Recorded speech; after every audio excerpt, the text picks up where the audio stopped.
come, nigga. That's how they Yeah, sell like it. that Carnival cruise. Yeah. I mean, basically, yeah. I mean, they put it on there like it's an exclusive attraction supposedly. Like, who gives a fuck about white Hennessy? Like, it's fucking Right. Hennessy. Yeah, it's like right. It's a fucking drink, bro. That's the only one y'all got on that motherfucker. Yeah. I doubt it. Yeah, that ain't selling point. No, that's the crazy thing about it. It's a full fucking bar. They supposedly got a full bar, so they giving emphasis on certain shit like that. I feel like they trying to target certain fucking passengers, if you know what I mean. You know what I'm saying? Like, we got white Hennessy. I know you done had brown Hennessy all your life. Well, we got white Hennessy. Man, fuck you, nigga. I don't want your motherfucking, you know what I'm saying? Like, nah, bro. But they use that as their little pussy ass selling point. Like, hey, yeah, we got white Hennessy. Don't you want to come ride? Like, oh, that's it, nigga? Like, fuck out of here. They would have said they had like a fucking hologram of motherfucking Michael Jackson dancing in that bitch and giving a live concert. I think about it. Like, that sounds a lot more appealing than a fucking bottle of white fucking Hennessy. Like, and is it gonna get me as drunk as dark Hennessy? Okay, well then, no, I'm straight.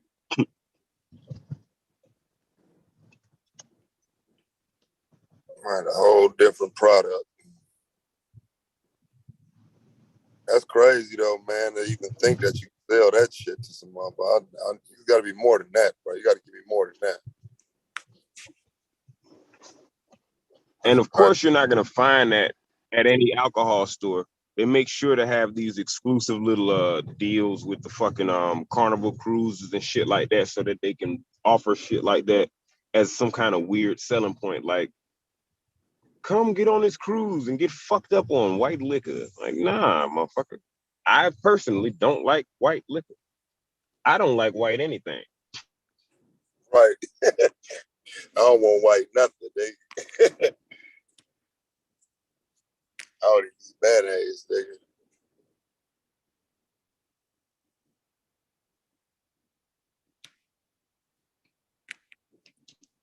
See bottom with $500 at the bottom of that bitch. Then I'll think about it. You know what I'm saying? Now we're talking. Let me sell me something that I'm gonna make my money back on. And I don't mean I'm gonna drink the bottle. I damn sure buy that bitch. I'm gonna get me $500 off that motherfucker. It's an investment at that point. Yeah, man. People be out here tripping, bro. You don't fuck around, go fishing. You don't fish. It's been a while, man. Ain't no water or nothing out here, bro. Like, not no serious type fishing. So it's been for real, like a long time. Out here in Dallas, so many motherfucking like little man-made lakes and shit like that. You really can like damn near hop on any highway, slide down that motherfucker far enough, and really you don't need a boat. As long as you got your fishing material, you hop out wherever you feel comfortable. You know what I'm saying? Long as you ain't on the side of the road per se, good. Yeah.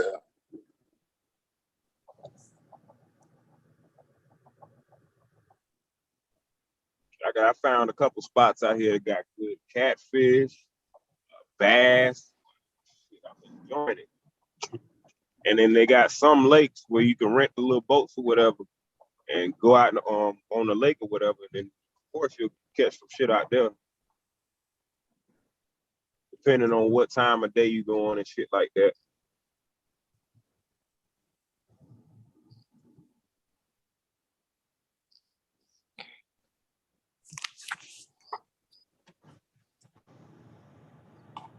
It's been a while. I don't think I've been fishing in a good 10, 15 years. My son didn't like it, so I quit doing it for real. I quit going. Damn. Man, look, I love fishing, dog. That shit be fun. I ain't gonna lie to you. I like fishing. That shit be calming. Go out there, chill. That's about the only time I'll drink me some beer. That's the only time I'll drink some beer. Go out I there. like, My dad, bro, like I said, my son wasn't feeling that shit though, man. He acting all weird about touching the bait and shit, bro. Like, like that shit was like, nah, it just wasn't even that type of experience for real. I ain't even care no more about doing it because, you know, he made it such a, you know, act like, man, I don't want to touch that, man. I got to touch the fish. I got to take the fish off the hook. Like, man, come on, bro. Like, so it just was, it wasn't never nothing I wanted to do again for real. He ain't like it. Ain't nothing wrong with it, man. Hey, shit. I mean, he just a little. He a little. He get the spoiled life. You know what I'm saying? He ain't fucking around with no fish. He ain't touching no goddamn bait. Now I can't blame him. Shit. You know what I'm saying? He ain't had to grow up doing all that shit. That nigga You know? gloves, like, man, hell no. Nah, Yeah, like no, I can't even do it, bro. I tried to take my little cousin out there one time, man. Motherfucker talking about some putting on gloves and shit for the fish. I'm like, no, you just pick them up with your hands. right? Yeah, it was that shit like talking about some gloves. Like, what the fuck you talking about, bro? Like, he ain't never seen nobody fish Looking with at no your damn. ass crazy. Like, no, I ain't touching shit. Like, all right, man, I see this ain't gonna go down the way we need it to go down. You know what I'm saying? Fuck that. Yeah, I be trying to go. I try to go like every so often, at least every 2-3 months. Go out there, try to catch a little bit, bring it back, chop it up, fry it, dye it, lay it to the side. You already know.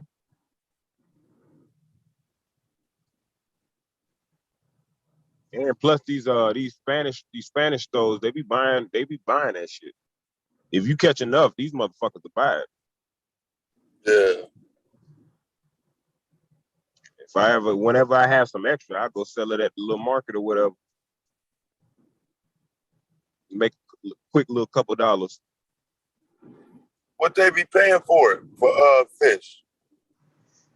Well, for bass by the pound, like sometimes it depends. Like sometimes I catch like 20 fucking pounds, but I be catching like big ass bass. I need to start taking pictures of that shit. When I come up with like 20 pounds like that, they be paying like about $100, $200. Oh shit, okay. So yeah, I mean, like to me, that's a fucking steal, and that's my overage. That's my extra. Of course, I'm gonna take mine off the top. You know what I'm saying? What I'm gonna take home with me. I cut the head off. I do that really out there. So I'll actually cut the head off, scale it or whatnot, put it in the bucket, and I be done separated it by the time before I leave. You know what I'm saying? So really, on my way home, I could stop by the little fresh market or whatever, and shit, they'll do $100 to $200 for that shit. I'll be like, hell yeah, that's a quick little sting. You know what I'm saying? So what? 20 me, pounds I end up like being like what? Like 20 of them or less? You said what? You said it's like you said you end up with like 20 pounds. So how many fish Yeah. that end up being? No, that ain't 20 fish. That's more like sometimes 5, sometimes okay. 7. These big boys you catching. These ain't no. Yeah, these big boys. Yeah, these the big. Okay, yeah. And this is after I cut off the head and scaled them. You know what I'm saying? I'll still have it around like, you know what I'm saying, 20 pounds or something like that. So I'll take the extra and go down to the little Fiesta, whatever. Yeah.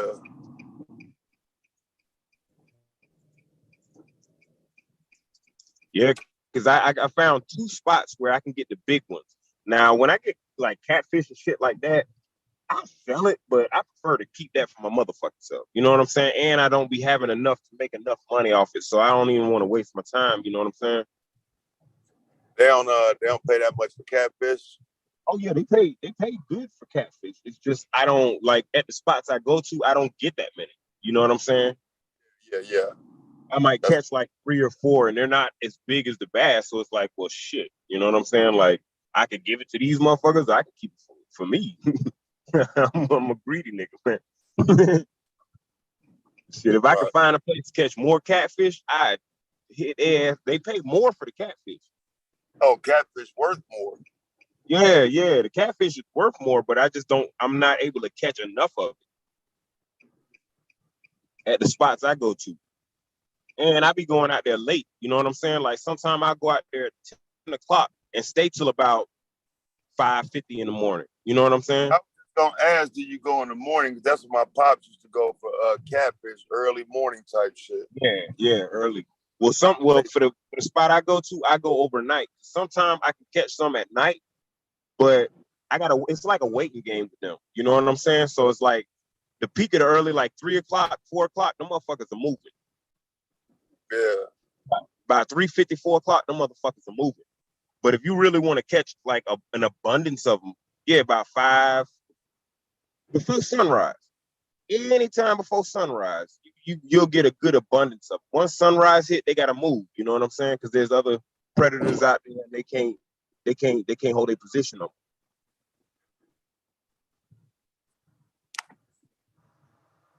Hmm.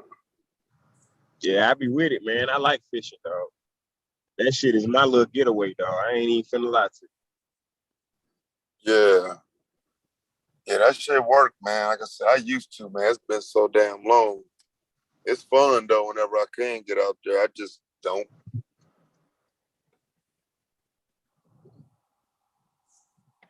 Whenever you touch down out here, bro, I got you. I got plenty of motherfucking. I got bait, tackle, extra rods, all of that. I got the fake bait. I got the live bait. I got all of that. I personally like to use live bait because you get better results. But I mean, you can use the fake shit too. It works. Yeah, I always wondered if it's even the same though. Like if you're using a fake bait, do you get as the same type or as good of results as it was when you use live bait? It's something like when I use live bait, it's something about that live bait. Like when it hits the water, it's not like that. We think of fish as just like these stupid motherfuckers. Like, nah, they got nostrils, they got eyes. So when this shit hits the water, they can smell, they can see it. You know what I'm saying? And when you got that artificial shit, it looks weird to them. You know what I'm saying? Like if you get the good bait, now if you get the good bait that's like fake, but it looks real, all right, you work with something. But if you just get that flagrant, you know what I'm saying? That bright colored ass shit, like that don't do nothing. Like that's not a good bait to use. Like, nah, you gotta trick them. You gotta trick them into believing that this is their fucking food source. Once you do that, that's it. They're gonna hook, line, and sinker at that point. You play the waiting game. I definitely, personally, when I want to catch a large amount, I'm using straight live bait and tackle. Fuck it.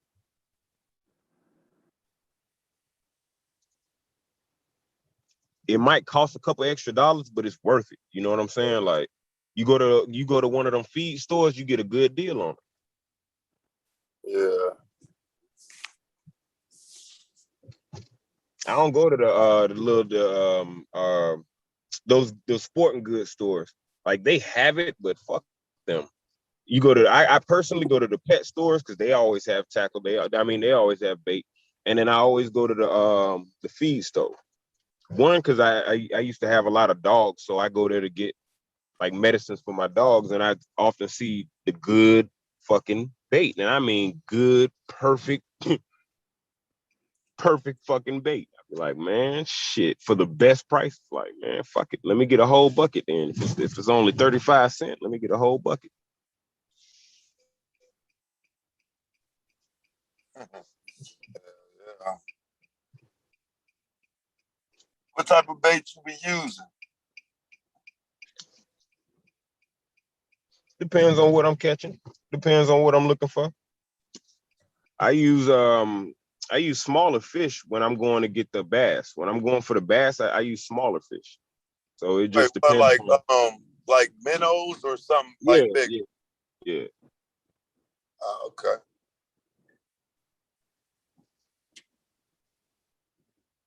Not that bass are like are just carnivorous or nothing like that, but small minnows get their attention. You know what I'm saying? Especially when you have it on a hook and it can't run away from them. It's like easy food. Or at least that's how they see it, like a little easy meal.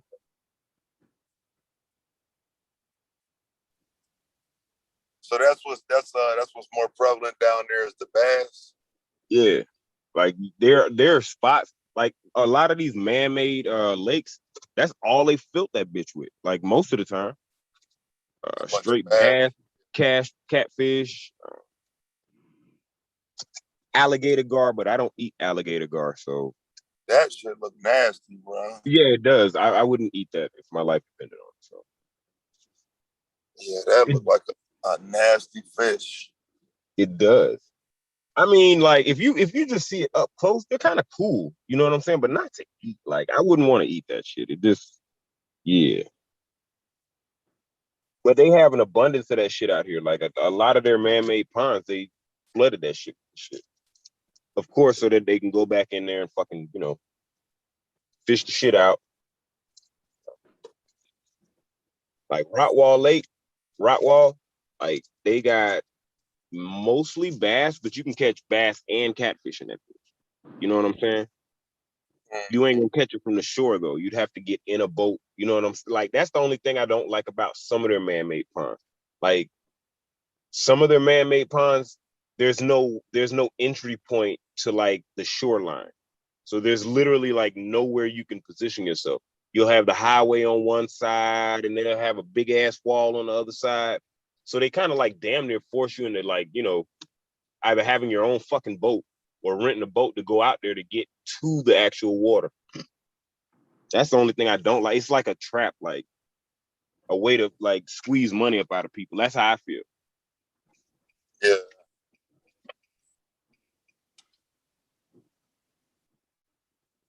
Like hey, you've been in Orlando, like Lake Eola, for instance.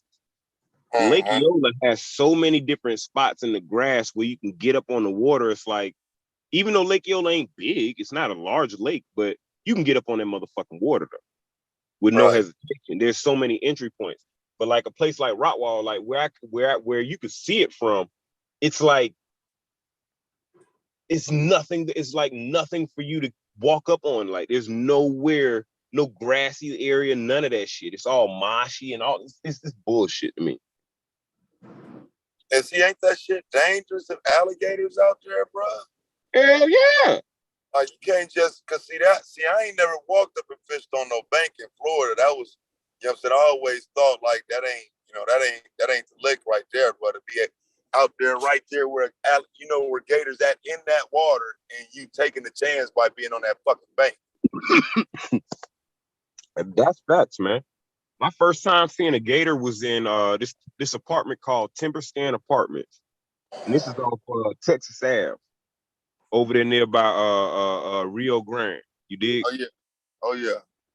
In Timber Stand, and this is in the apartment now. I was a jit. I was a kid. I'm playing in the backyard, da da da, yakety smackety. I had a pet turtle, right? We found a turtle on the side of the road one day. Instead of smashing that motherfucker, my mama kept it. That was my pet. I'll be damned if we see a gator in the back, like, but I don't know. I don't know how to describe it. It's like it wasn't a big ass alligator, but it was big enough to kill my black ass. You know what I'm saying? It wasn't like one of them 15 feet. Like, nah, it's probably like 6 feet, but it's enough to kill my ass. So mama snatched me in there, and guess what this motherfucker does? Eat my goddamn turtle. That's how I knew then. Like, you gotta know the area, bro. Like, if you don't know if gators are there, like, shit'll fucking sneak up on your ass. And then they got moccasins. I don't know if you ever caught one of them, but like in Florida, those shits are fucking common, like a water moccasin. Yeah, I ain't never caught one, but yeah, they definitely down Yeah, yeah, shit. Like, bruh. And then you go down there to Miami, it's worse. Like Miami is worse. Hey, I know you done heard about Alligator Alley. Like if you go anywhere near that motherfucker, you'll see like different breeds of snake that are not fucking. We don't even know what the fuck they are. Like back in the days, like a bunch of tourists brought snakes and shit like that, and people was living with snakes in their house, and then they let the motherfuckers go out in the wilderness and shit. Like now, there's so many different types of snakes down there. You don't know which one's venomous, which one's not. Like, bro, I know the spots where I can go and fish. Outside of those spots, I will not go in. I like just uncharted on the side of the road. Hell no. Hell Bro, I was tripping off with them 6-7 foot fucking iguanas down there in Miami, bro. That's the shit that fucked me up, bro. Like them, they don't have them up in Orlando like that. Not no 6-7 foot iguana just crossing the sidewalk on your ass like you in his space. No, that's Miami exclusive. That's a Miami exclusive. That's only, yeah, you ain't gonna catch that. And all of those are wild. Like they live there. You know what I'm saying? Right. Like Right. And you go to bro, jail for fucking with one of them. Hell yeah. The Panthers too. The Panthers I ain't seen one of them. I ain't seen no Panther. I ain't seen no Panther. I went to this one youth academy one time. I was breaking in houses and all kind of shit in the white neighborhood. So they made me go to this Marion County youth offender camp, whatever. I guess it's like one of them level 6 camps where you live there, whatever. Bruh. So right next to us is the grown up nigga prison. So I'm like, well, shit. It's basically it felt like they was training us for that shit. Whatever. They didn't allow us rec, and I'm like, why the fuck we don't have rec? And we out in the middle of nowhere. You can literally see nothing.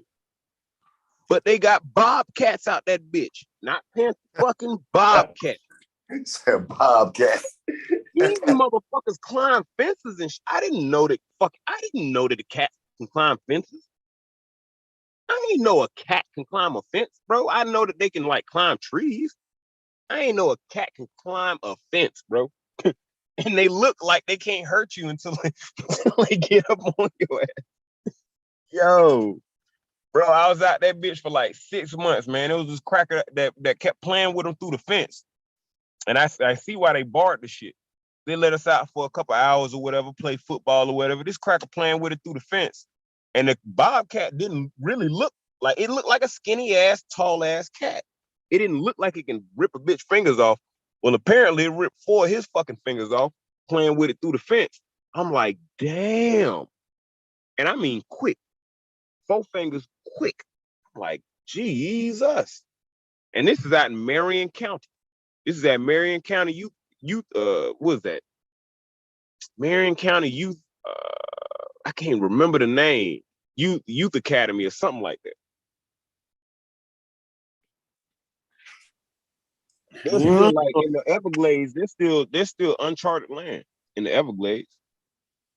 Right. Yeah. I always think about that shit when it comes to Everglades. They talk about that shit like they know what's out there, but that's like the swamp of all swamps, bro. They like that shit. I don't know what the fuck in the Everglades, bro.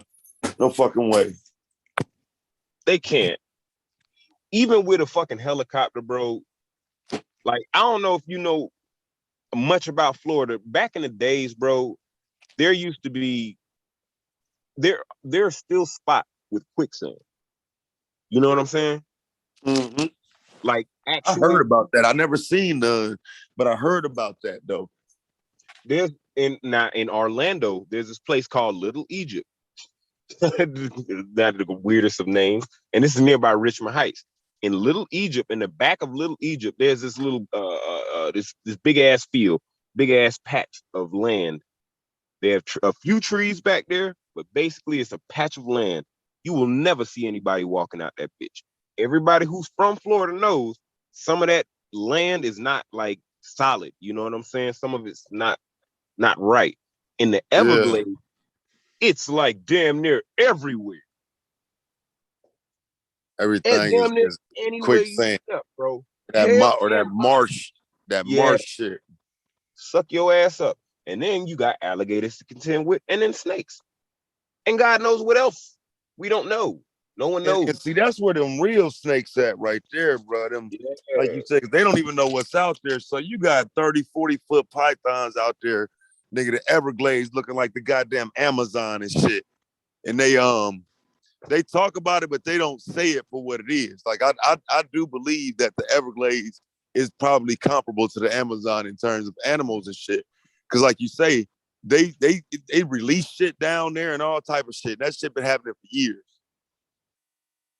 Bro, I remember when they had, I think that there's a real tiger somewhere out that bitch. And the only reason why I say that is because I remember and this was in I think 1998.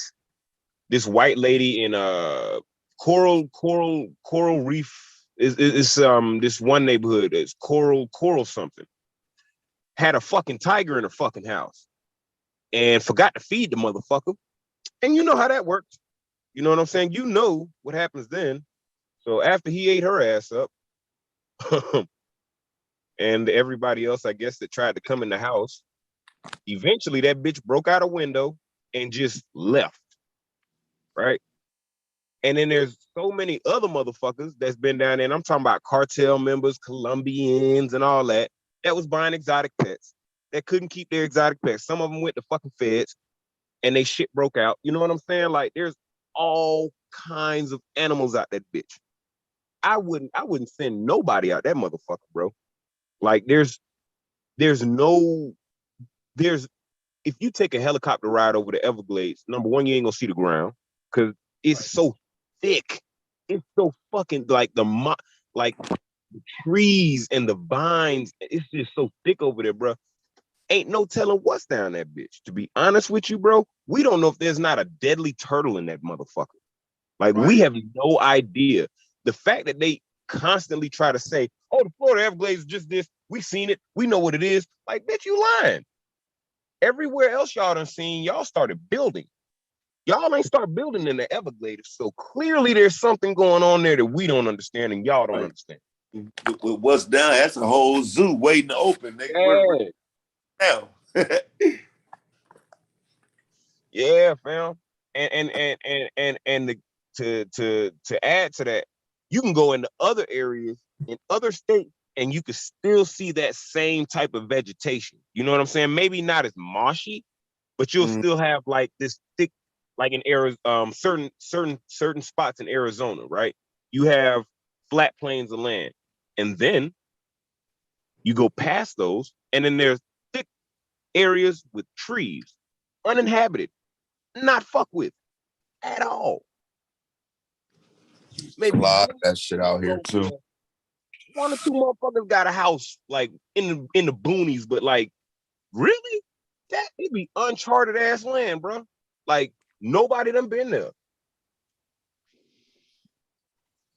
Yeah, I was tripping about that, man, on this last trip, man, because I never really paid as much attention as I paid this time as to how much land is just undeveloped.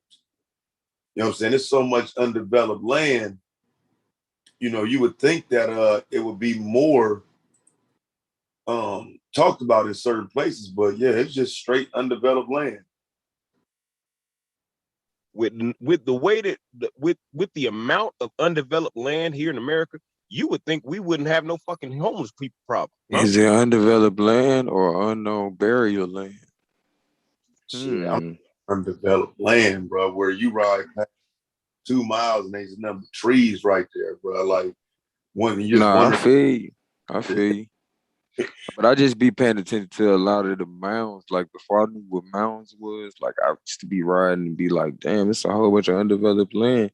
But if you pay attention, bro, it's a lot of mounds around America to the point you like, these motherfuckers can't touch certain places for real. Or they ain't supposed to, you feel me? But we know what they be doing. That's what I feel about a lot of that desert area, man. It's like, you know what I'm saying? I know it's not a whole lot you can do with it, but it's like they ain't trying to do nothing with it. You know what I'm saying? Like, it's just like, nah, don't fuck around over there, man. It's leave that 50 miles of land alone. It's like, damn. Yeah. Man, let me tell you, I went to Colorado for the first time, I think, was it last year? When I drove through from Texas, I think we went through Oklahoma a little bit, and then we went to Colorado. Bro, when I say our first 30 fucking miles in that bitch. It wasn't nothing but forest. I'm like, ain't this a bitch? I mean, 30 miles of forest. I wish I could have recorded that shit. My phone going dead and all that shit. I'm like, God damn. Then you get to see these beautiful fucking mountains. And then some more land. I'm like, man, y'all playing. Y'all playing. Y'all playing like a motherfucker, bro. You sit up here and jack up the rent on people who clearly are unable to pay the rent anyway. You know what I'm saying? So let's jack that shit up. And then they survey this land and begin to build on it when they're ready. Not necessarily when it's a need to necessity type thing. You know what I'm saying? Which is a sick thing to me. You know what I'm saying? They sit up here and they tell us one thing. They say we don't have. There's not enough. They're always feigning like there's just not enough land for everybody. It's just not enough room for all of us. Yet you can go and literally ride for miles and be like, God damn, bro, I can't even count how many trees I just seen. You know what I'm saying? Like, that shit be blowing my mind, bro. That shit be, that's the only reason I love going from state to state sometimes, just riding around. You know what I'm saying? Even if it's some corny shit, like you go see the biggest ball of yarn or some dumbass shit, but it's like the ride in itself be entertaining because you see so much shit. I'll never ride through Colorado again. That was the most treacherous set of mountains I ever been on, bro. The Rockies. Really worse than you feel like that's worse than Belleville, like worse than Illinois? Hell yeah, bro. Like man, shit, bro. Some Illinois scare me more.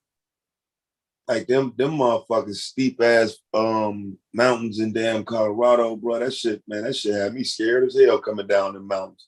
It was a fucking blizzard at the top of the mountain and shit, bro. Like as I'm going up the mountain, the temperature of the car going down fast as hell. I'm like, God damn. Yeah.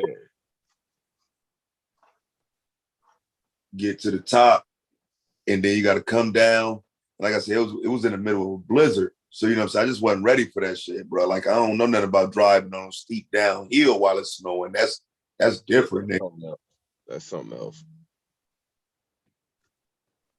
Yeah, that's that real shit.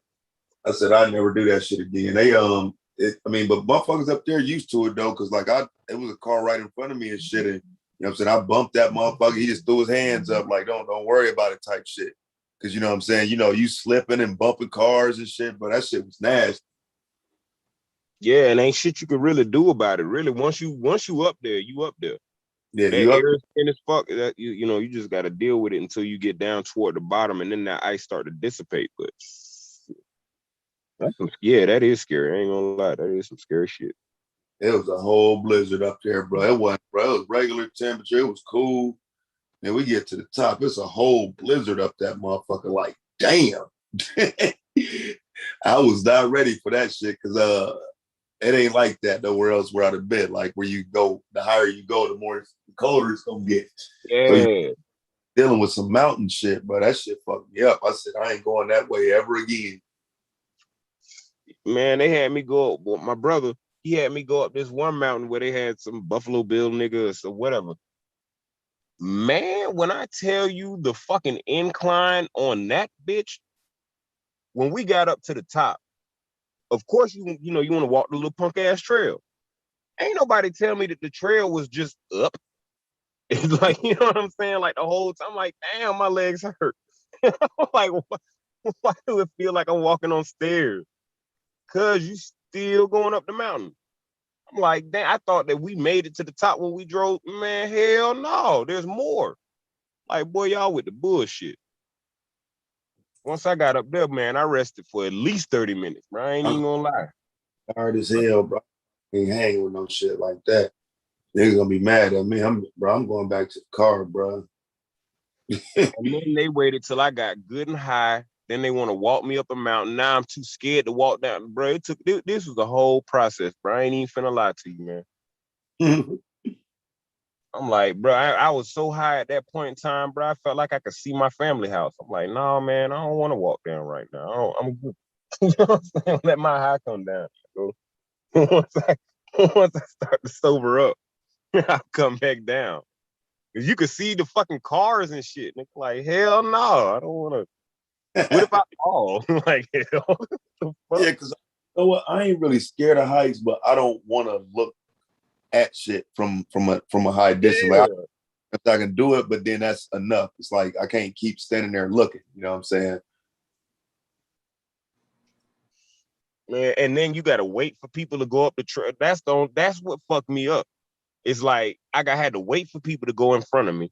Then I couldn't turn around because there's people behind me. And then the little narrow ass path. I'm like, man, what the fuck is this? Why would you make this shit for people to walk up and no? This is dangerous. Right. Shit that I would experience in the projects. Hell no. I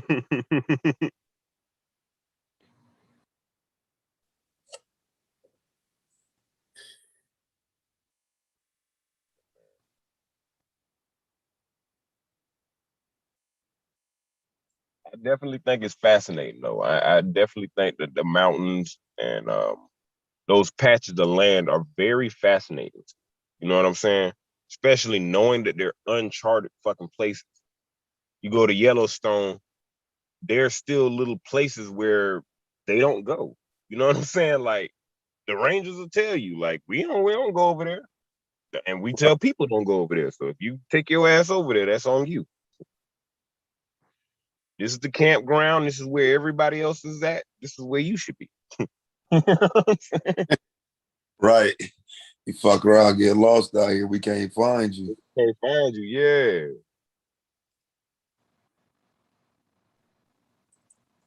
And when you talk about hundreds of acres of land, like shit, yeah, your ass is gone. You go in the wrong direction in a quarter mile, like a quarter mile in the wrong direction, you'll be totally lost. Walking? Walking, oh yeah, you'd be fucking completely lost. Like a quarter mile, it don't sound like much because, like, if you think about a quarter mile, that shit ain't that far. But if you're talking about in a forest area, Yeah, you just looking around like, okay, where I come from?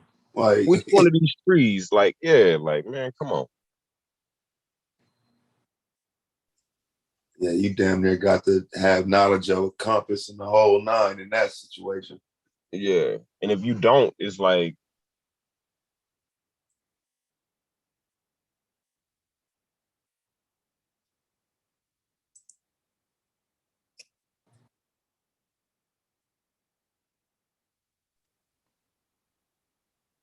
man,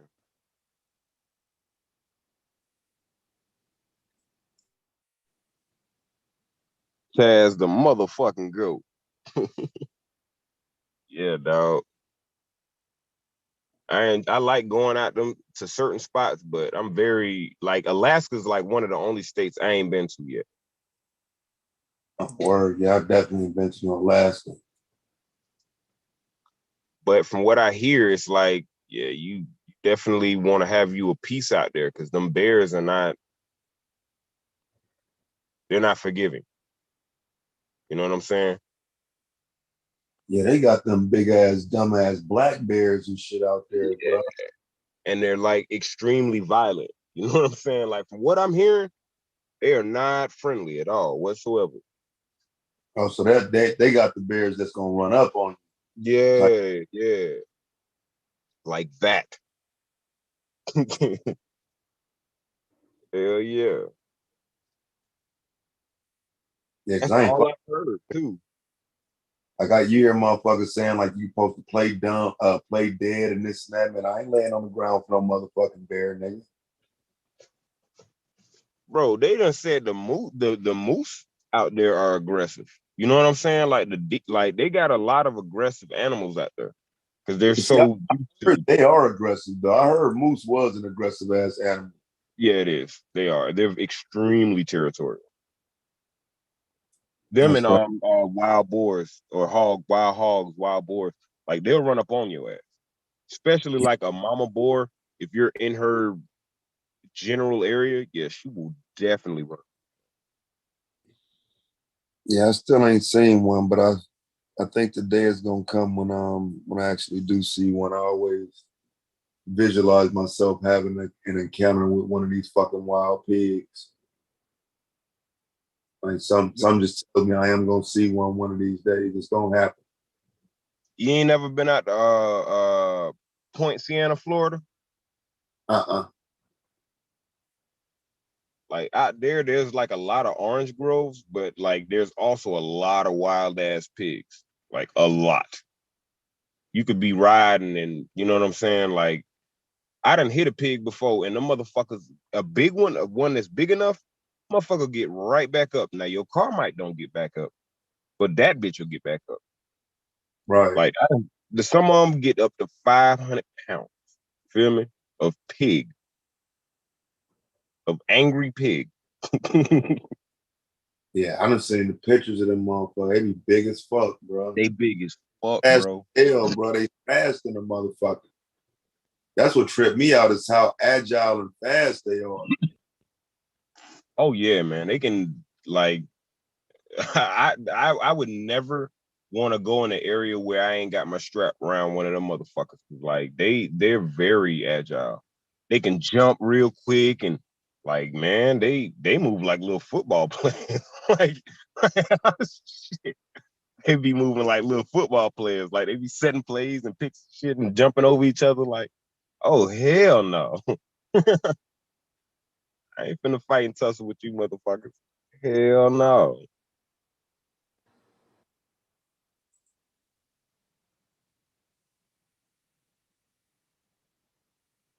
Goddamn Point Siena, that's like that's a good place like to go hunting out there in Florida, especially in Orlando area. Point Siena, Kissimmee, Buffalo, they got good spots where you can actually like go out there in the field, uncharted ass areas, but you damn sure got to be prepared because some of them uncharted ass areas got a lot of fucking animals that ain't been fucked with and they're not scared of humans. You know what I'm saying? Most of them boars are not scared of humans. They ain't been around humans, but they haven't been around humans to fear humans either. So most of them just run up out of sheer instinct. You know what I'm saying? It's like most like if you notice, if you're in the inner city, you don't see too many like alligators and like in Orlando, you're not gonna see as many alligators or as many snakes as you would like in more rural areas. In those Right. rural areas, yeah, you're gonna definitely see the motherfuckers, the flying roaches, all that shit. But when you in the city, it's like they have a fear of people. The further out, they don't know people like that. So it's like they don't give a fuck. they see my little 160-pound ass walking past, they little mini pigs or whatever, they will tear my ass up. I done seen them motherfuckers tear a chunk out of nigga legs, man. Like they don't be playing around. Damn. What, biting a nigga? Yeah. And they got some of them got tusks. Like the Yeah. males, they be having horns and shit. Like, man, that shit is what? That shit ain't right. like, Yeah, I was tripping on like they all look different. Don't none of them look the same. They ain't the same colors. Like, nah, yeah. that like shit be crazy. control. Like them motherfuckers be looking weird as hell. And they be looking like mangy as fuck in the face. You know what I'm Yeah. saying? Like, I would never want to get bit by one of them motherfuckers because they look so like they got disease on their nose or something. You know what I'm saying? Like, hell no. Right. I definitely wouldn't want to encounter one. You know what I'm saying? Unless I have to. Like, if I live there and I have to encounter them bitches, that's one thing. But if you don't live there, man, fuck that shit. I Unless ain't you are, gonna encounter with no motherfucking wild pig nigga. unless you into that, like if you into sporting and you into like hunting and shit like that, that's different. But they're still not easy game. You know what I'm saying? Like the situation that I seen, I was with somebody who was hunting, and they shot that bitch, and it didn't die right away. You know what I'm saying? And that motherfucker hit him with a 357. And that's what I'm saying. This still come in my head. Yeah. Like that's the scary part. Like you don't know like how many shots it might take to take that bitch down. Same thing like with a grizzly. Like Right. you could Right. say one bullet will do it, but like motherfucker, it's a grizzly. It might take the whole clip. Like ain't no telling. Like it's a fucking grizzly. You just got to be ready for that shit. Same thing with them motherfucker. Them hogs, bro. Like they got a tough ass hide. Like they have a really tough hide. You might Yeah, hit them one good time and not knock them down. I heard you damn near got to shoot them motherfucking hogs in the head to kill it. Yeah. Otherwise, Yeah, you got to dome check them. Just like an alligator. You got to dome check them. Unless you got something really powerful. And like I said before, my homeboy had a 357 and it didn't, like he didn't hit him in the head either though, but it didn't put him down. Like where that bitch was hit was like in the spinal area. So you would think that, you know what I'm saying, it's a 357, like near the spine, like motherfucker, your shit should be shattered. Hell right. no, apparently not. You know what I'm saying? Don't Apparently that bitch like kept that. At least something we can notice. Like, damn. yeah.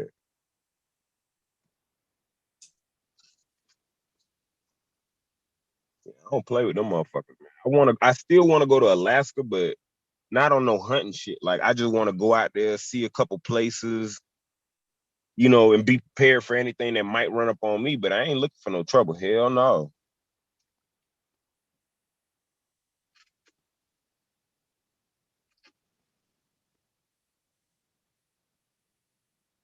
Cause them black bears, they got a kill streak. You know what I'm saying? Like they got high numbers as far as their win to loss ratio. So I don't want to get involved in that game. Right. But I definitely want to go check it out, mainly because it's like a lot of uncharted land there in Alaska. A lot of uncharted land. Untouched, unfucked with, unmolested.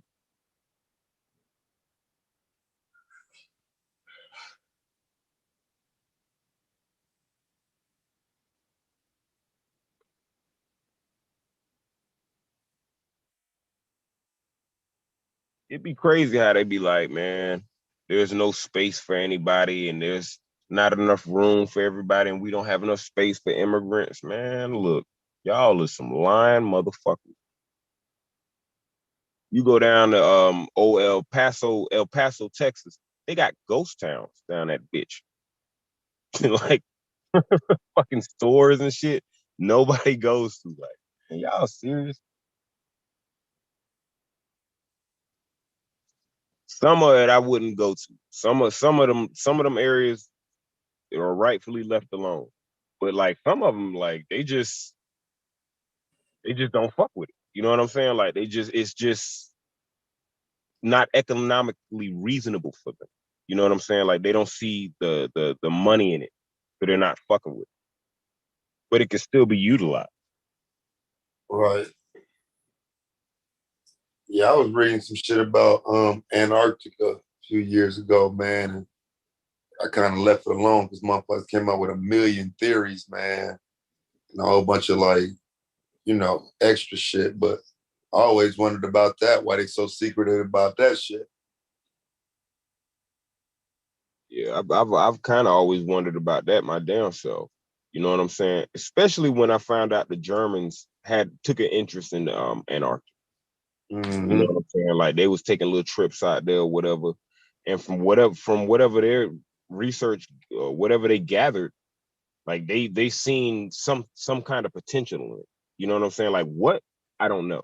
You know what I'm saying? Because a lot of that paperwork is hard to get your hands on, but they definitely seen some form of potential in that shit. I would say impossible, nigga. We'd never see that shit, bro. Yeah, yeah, yeah. I don't.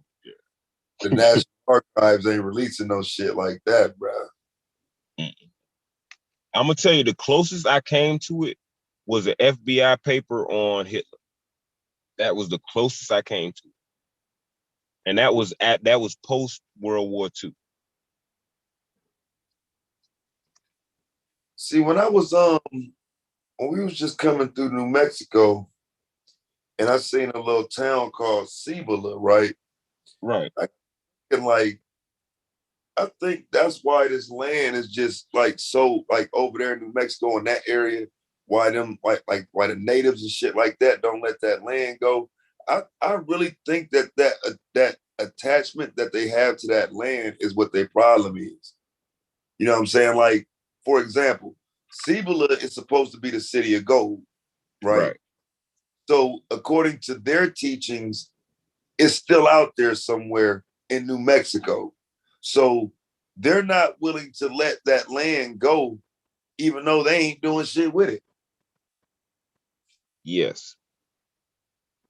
You know, still holding on to ancient stories and whatnot. Like I just think like in a lot of ways they doing their people a disservice over there in New Mexico, bro. They living fucked up, nigga.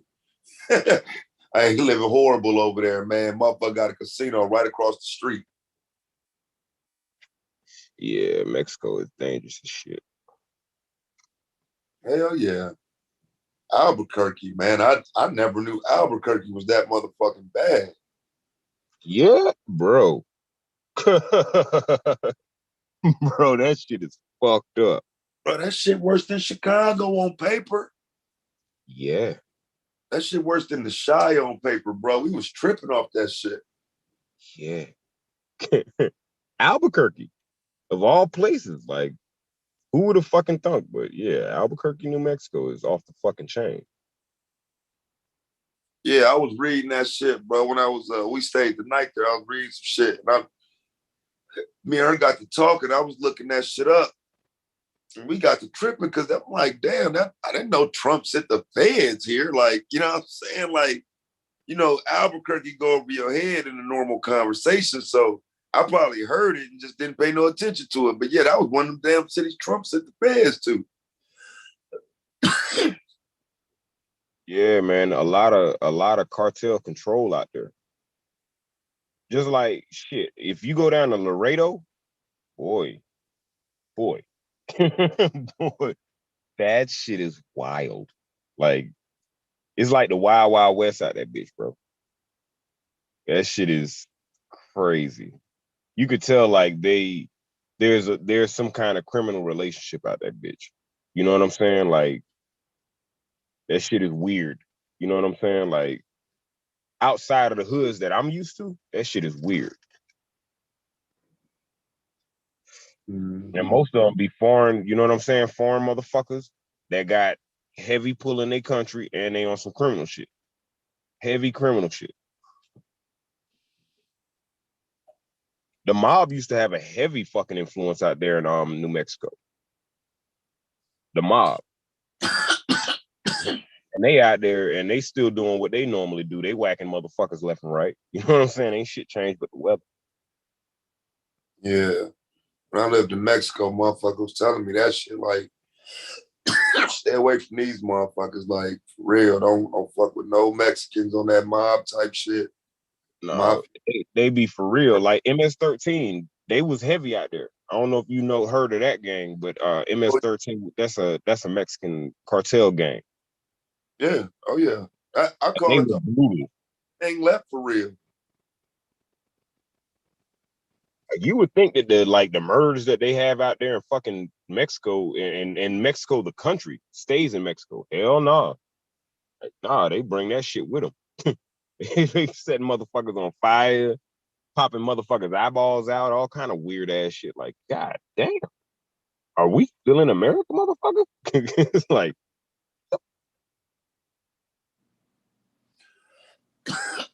it's like they live, they sweep that shit under the rug. They ain't gonna tell nobody. They wanna keep up their tourist stuff. Because they still got tourist areas out there and shit like that. So you go out there, you expect to see all of the tourist areas, but in actuality, there's only a few tourist areas, and the rest of it is projects. We're apparently run by Mexican cartels.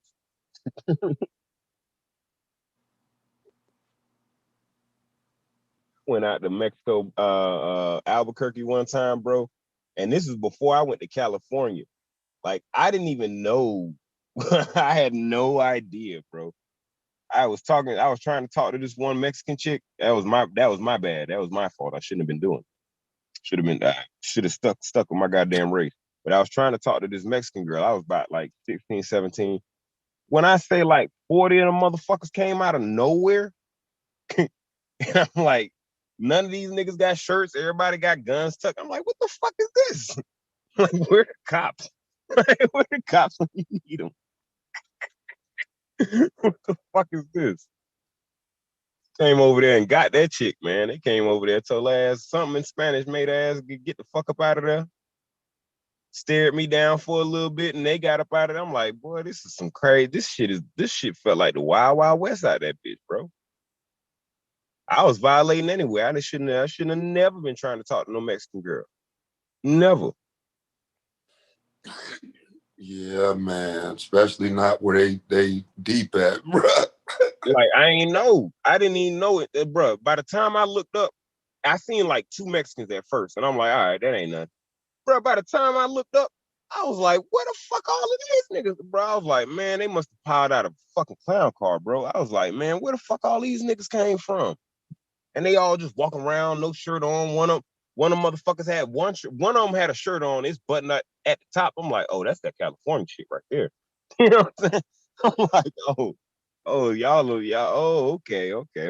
I get it. Y'all mobbed up out this bitch.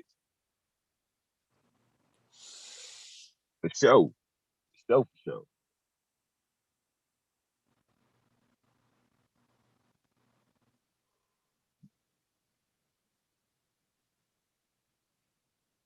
You ever been to Mexico, like Tijuana, Mexico? Yeah, I used to live like 20 minutes from there. That motherfucker crazy, bro. I went to this I got family that's from there. So like we used to go there like every summer or whatever. My first time going there, bro, we was going to the store. It's almost like a Walmart, but it's not. You know what I'm saying? It was like one of those large convenience stores, but it wasn't a Walmart or whatever. My first time like going to this store, my grandma made me stop. Like, man, I'm used to just, going in the store regular. You know what I'm saying? Like I'm not used to having to watch, you know what I'm saying, to see who's going in. But she stopped me before we got to the door. And as I look at the door, you could clearly see 2 niggas up there with motherfucking like machine guns. And they wasn't military or nothing. They was with a well-dressed nigga. He had on a nice ass watch, nice ass pair of shades, nice alligator looking shoes. But he ain't look like no politician or nothing. Like, you know what I'm saying? Like he looked like a fucking drug dealer. But just like a nice dressed ass drug dealer. You know what I'm saying? Nice little chains on, you know what I'm saying? Nice little rings and bracelets. But nobody was allowed to go in the store while that nigga went in the store. Like that shit sobered me up quick. Like that let me know we was not in America anymore. I ain't never seen no shit like that. Like I've been around bosses like in Miami plenty of times, and they can't stop motherfuckers from going into Target or fucking Walmart. You know what I'm saying? Like for that to happen, that lets you know that whatever's going on in Mexico, their government is fucked up. Yeah, Like they not playing, bro. Like I was telling somebody that shit the other day, like, cause I would move back down there, but there's just the difference with Mexico, bro. Like it's just not no game, bro. They're not about to pull you out the car and beat your ass and none of that, bro. That ain't how the police rock down there, nigga. You better be 100 in your movements. You know what I'm saying? That's like the nigga they run, cause like for real, what tripped me out is everything is done through the army. Like they little police and shit, bro. Like they around, but that motherfucking army nigga is on patrol, bro. And yeah. and motherfucker was saying that's not really the army, that's the cartel. Yes. You know what I'm saying? So to me, it looked like the army, but motherfucker was telling me, no, that's the cartel. The cartel ride No, around, it but is the army though. but Like that's all army. Yeah, right. it is no, I mean it is the army, but it's the cartel army. Right. Like, they can afford that. Like they hire, like that's crazy. That to me is just crazy. But they actually buy soldiers. Like, like that shit is wild as fuck, bro. Like I didn't even know that you could do that. Like, nigga, I know you could buy a shooter, but I didn't know you could buy a whole soldier. Like, damn, that's dangerous. And if you go down to now check this shit out. Now, if you go down to Brazil, Brazil got the same shit, but like that's who they have patrolling the streets instead of the police. They got this paramilitary group that patrols the streets as the police. And like they're like the fucking Grim Reaper of the streets. Like they're a judge, jury, and execution. Literally. If they feel like you doing something out of pocket, they're finna run up on you and check you ASAP. That shit is dangerous. They get in the shootouts in broad daylight. Like that shit is dangerous. Like I don't mind staying there, but I definitely would implore anybody who would stay there to learn the fucking language. Like you definitely want to know what these niggas are saying around your motherfucking ass, being around all of this shit in their environment. You know what I'm saying? Oh yeah. Cause that shit too serious. Like motherfuckers, like I done heard stories of motherfuckers getting kidnapped and killed, and they got the fucking money. You know what I'm saying? Like they got the money and everything, and still killed the motherfucker. Like that's too serious. That's a little too real for me. You know what I'm saying? Not that I can't live in it, man. I done lived in the projects. I can live anywhere. But as far as like some third world shit, like yeah, that is definitely some third world shit. Definitely. Their government is clearly in disarray. Like dirty dollars run their country. You know what I'm saying? Hell yeah. Without a doubt. I mean, cause that shit, bro, like I'm like that's some corrupt ass shit, bro. Like I'm talking about nigga, you get pulled over. These motherfuckers only pulled you over so you can get them $40 or some shit. Like Yeah. or Yeah. Or to set your motherfucking ass up. or to Like set that's the crazy shit. Like you would think like, oh, this the police. Like they doing no, man. Like, boy, you gotta be on a fucking swivel. They'll be casing your ass. Like, all right, he got a gold chain on, he got a nice watch, he got on Nike shoe. Like they'll be casing your ass. yeah, you can like it's not even safe to be by yourself because of that. Yeah. You know Yeah. what I'm saying? Yeah. Facts because of that shit right there. Like that damn show put something on your ass quick. Or they'll just extort the fuck out you. You know what I'm Make saying? Like, oh, you're an American, you got money. with some. I heard about that game too, where they, you know what I'm saying, make a motherfucker bring some shit across the border. Yeah. Yeah. If you want to live. Like, what the fuck, bro? Like, that shit is like a whole nother world. You know what I'm saying? Like, it seems like we're all on the same planet, but fuck. Go down that motherfucker, and it's not. You know what I'm saying? And I got partners now that like be trying to tell me, oh man, bro, you go down here, man, you get land cheap. Like, of course, I know that. But do you know what else comes with that shit? Like, come on. I'm cool where I'm at. Like I know that I could deal with this devil. I seen this devil. I know this devil. I don't know that devil. You know what I'm saying? And you And don't know the motherfucking extents that those motherfuckers will go to. I was gonna say that's a whole different devil down there. Yeah. Like it's gonna take this devil to check that devil about you, nigga. If something go wrong while you down there bullshitting, that the United States is gonna have to check Mexico, and I don't know if we can depend on that. You know what I'm saying? Fuck no. Hell no. I know you heard about old boy that got killed in Hawaii. African engineer. African engineer. No, I ain't heard about it. He got killed in Hawaii by the police. Oh yeah, I did. I can't remember his name. I did. The white wife. Yep. Yeah, I remember that shit. And he had a cracker wife. They don't give a fuck. You know what I'm saying? Like they don't give a fuck. You know what I'm saying? You over there to get justice for that nigga. They ignoring the fuck out of her ass, bro. Yeah, I remember that shit, bro. Cause she's still fighting for him and shit. But Yeah. right now. And they still in the same fucking position. Ain't shit popping. Right. They don't want to hear that shit. All they know is, nigga, you shouldn't have been in that house. Period. You should have known where the fuck you was. You didn't? Well, welcome to America. That's crazy. Because if I'm not mistaken, I can't remember the bro's name, but I think he had some form of diplomacy. If I'm not mistaken, like I think he nationalized himself in his country.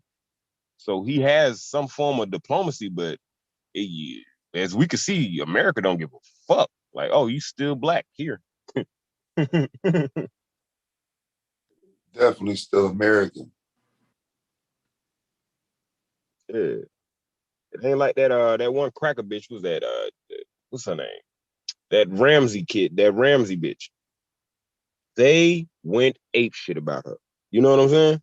Oh, little John Bonet. Yeah. Yeah, John Bonet, yeah. They went ape shit about her.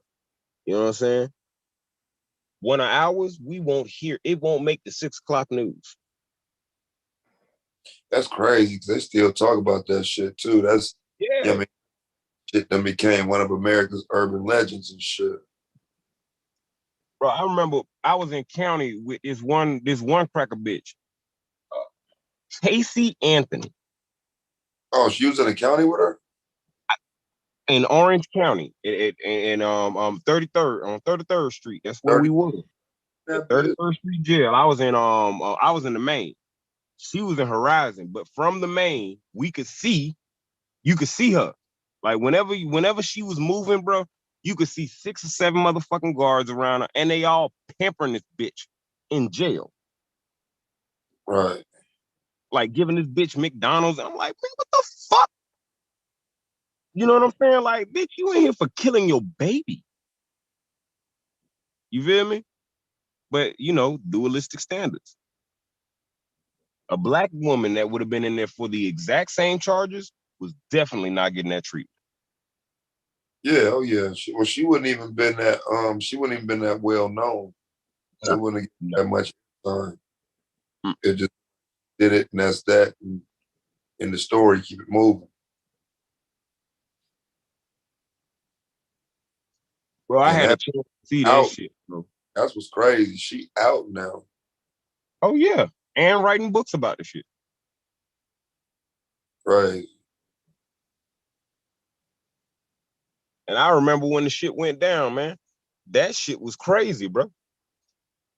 First, she said she didn't know where the baby was. Then they find the baby wrapped in the blanket. Then, oh well, no, I remember we had the baby over here, and then wait, no, I can't remember. We was partying that night. Like, what the fuck? In front of everybody's eyes. And they let the bitch go. After she admitted to killing her child. Right. It's in the court transcript. It's still like, if you go down there, if you want to check that shit out, 33rd Street on Orange County jails right now. The transcript is there. The bitch admitted to murdering her baby.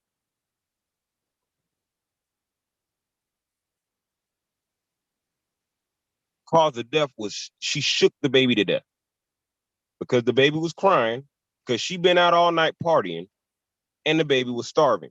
So the baby cried and she shook the baby to death, wrapped it in a blanket and left it outside like trash. And they let that bitch go.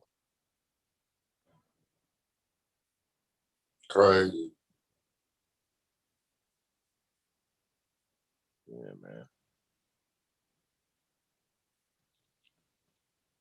I'll never forget that shit, bro. They pampered that bitch every time she went to court. She got food and shit outside. I'm like, man, what the fuck? Like she ain't commit a crime. You know what I'm saying? No different than what they did with that one dude that shot up the church. And then they took this fuck boy to the fucking Burger King, right? Like he didn't feel entitled enough. Well, yeah, I always looked at that as more of a tactic though. And I guess maybe the only reason I look at that is because that motherfucker ended up confessing everything. You know what I'm saying? but like I always looked at that as a tactic. Cause like I don't think the police are good. I don't think they're good at their, and so they almost have to do shit like that. Otherwise, they don't solve cases. Like the police don't solve cases. It's not normal for them to solve a case. So I looked at that shit as like the beginning stages of like trying to bring him down a notch.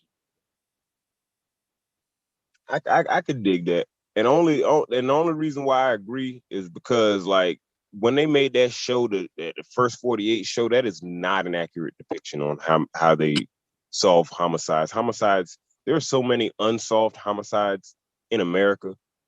Like first 48 is like a joke. That's like a fluke. It's 40%, bro.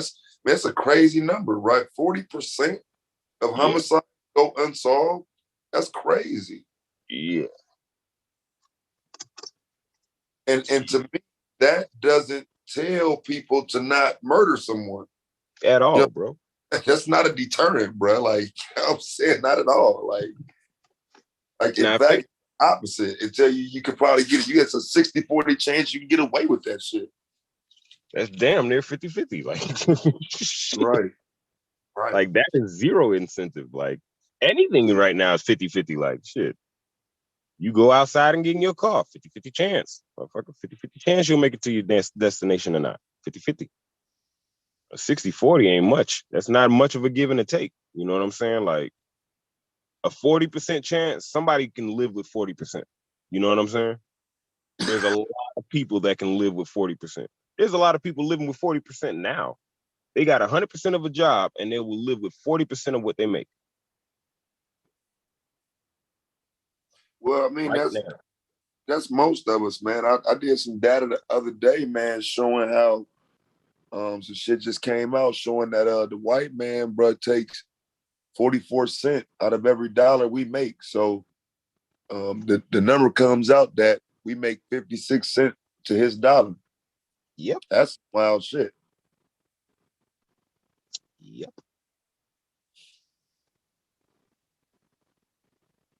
56 cents to his dollar.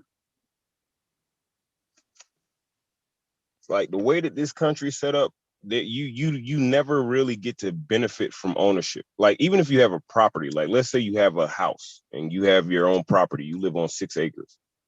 Depending on the size of that house, you're gonna have like ill ass fucking property tax on your 5 or 6 acres. So even if you have 5 or 6 acres that you own outright, you still have to pay taxes on it. But like really, you don't own that shit. You know what I'm saying? Like in retrospect, if you're still paying for it, there's no way in Fucksville that you could say that you're an entitled owner. Like I'm a complete owner of something. Not if you're paying that shit off for the rest of your life. Like no. And that's outside of you actually making your like that's outside of mortgage and all that shit. That's just you, the state, and state property tax. You know what I'm saying? So they find a way to like cut into every dollar literally, even in the dollars that you have that you basically saved aside to profit with. Like, okay, all right, boom, I'm gonna buy this land, I'm gonna do this. Like they found a way to cut into that money. Hell yeah. Hell yeah, they're making 40. I'm almost certain that they want to make more. I'm pretty sure if they can make 70 cents on the dollar and we only make 30 cents, they would be fucking happy. But people ain't that stupid yet. Not yet. They're getting there. Like, you know what I'm saying? People are just they're lulled into this false sense of security. You know what I'm saying? So they're like, well, no, I'm not gonna push back. If I push back, what's gonna happen? Maybe quite possibly they might pay you better. You know what I'm saying? Right.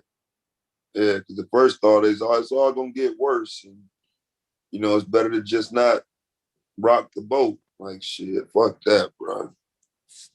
It's time to rock the boat. It's time to swim. If that's the case, bro, it's time to swim. Fuck that shit. Fuck the boat. You know what I'm saying? Like, if that's what motherfuckers are worried about, me rocking the boat, well, shit, I'll jump off that motherfucker if it came to it, rather than being stuck on the boat, wondering where the fuck they're taking me. You know what I'm saying? Mm-hmm. Well, that's one thing about that debate with Domo that I wanted to, you know what I'm saying, kind of illustrate was that I think we have more options than we acknowledge. You know what I'm saying? I'm not here to say we can defeat white supremacy and blah blah blah, but a lot of times when we talking, we completely tying our hands. You know what I'm saying? We making it sound like we have zero options of disrupting white supremacy. And that's crazy. I think, you know what I'm saying, the further we go back, if more generations would have put forth as much effort, we would see more done. You know what I'm saying? Like that 60s, 70s, if we would have saw that in the 30s, 40s, 50s, the 60s and 70s would have looked different. You know what I mean? I think the natural progress and order of things, how it would look. I think that if what was going on in the 60s or 70s was going on in the 30s and the 40s and the 20s, we would be in a fucking different place now. I do too. Like, there's no way in Fucksville we would still be dealing with the same shit that we were dealing with in the 60s. Like, there's no way possible. We would have damn near got 100 years out of that. You know what I'm saying? Like 100 years, you know what I'm saying, worth of progression. You know what I'm saying? As opposed to just waiting until we can't take it anymore. Wait until they just Emmett Till the shit out of us. Right? They hang enough, they shoot enough of us. Then we say, you know, I'm tired. Wasn't you tired after the first, brother? I know I was. The first one is like enough for me. It's like, okay, well, I don't want you to work your way to me. Like, what the fuck?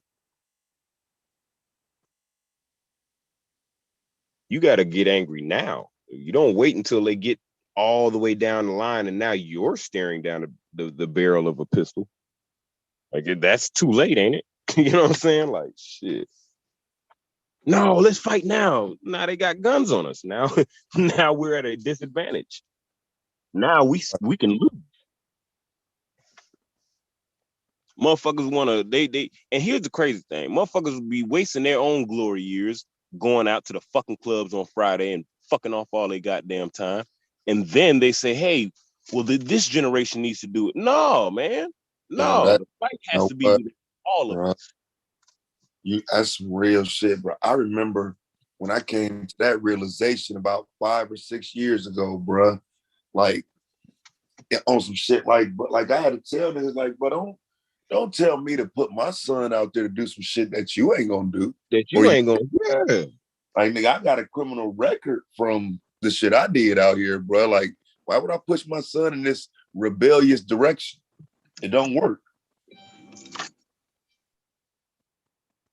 know what I'm saying? It just is what it is. It don't work. Like you have to put a level of respect and understanding with that rebellion. And I think it's I think people just, you know, push out, rebel, fight, push back with no understanding there. You can't do that. You know what I hate, bro? When when you start bringing up solutions and a motherfucker say, well, see, you ain't gonna fight. Like, right. The thing is, it's not about me individually being willing to fight. It's about us collectively being willing to fight. Yeah, I can be a martyr, but there's no guarantee that I won't be the next nigga on a shirt. That y'all just put up candles and say, oh, we miss him. They don't fucking miss me. Get your shit and get to banging. If you do the same shit you want me to do. If not, then don't do that shit. I don't want that shit. Don't walk around with no fucking candle saying you miss me. Nah, man. If you gonna bang for me, then bang for me. If you're not, then don't say that and don't try to put me in a position where I gotta bang by my goddamn self. Now it's just me and my son, and we out here getting killed for y'all, for everybody. Hell no. I think it's ludicrous that motherfuckers even like introduce that into a conversation. Like, right. Why would you want me to put my seed out here to die while you keep your seed in the house? Hell no. That's not fair, motherfucker. Yeah. That's just asinine. Yeah, I think motherfuckers look at this shit like we're supposed to always use this rhetoric in our everyday lives, and I just don't think you can. You What can't. we talk about is a lot of times what we want to see versus what we have.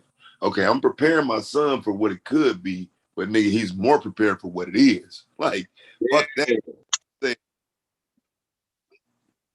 I don't do that rose-colored glasses shit, bro. My kids ain't go nowhere near the path I went down. And so I think I'm the first to tell people, like, bro, I don't think you should lie to your kids and shit like that, bro. You should keep it real. Like, shit. Ain't no fucking reason to lie, nigga. Keep it real, because the world gonna keep it real, nigga. The Just don't, world gonna keep it real as fuck.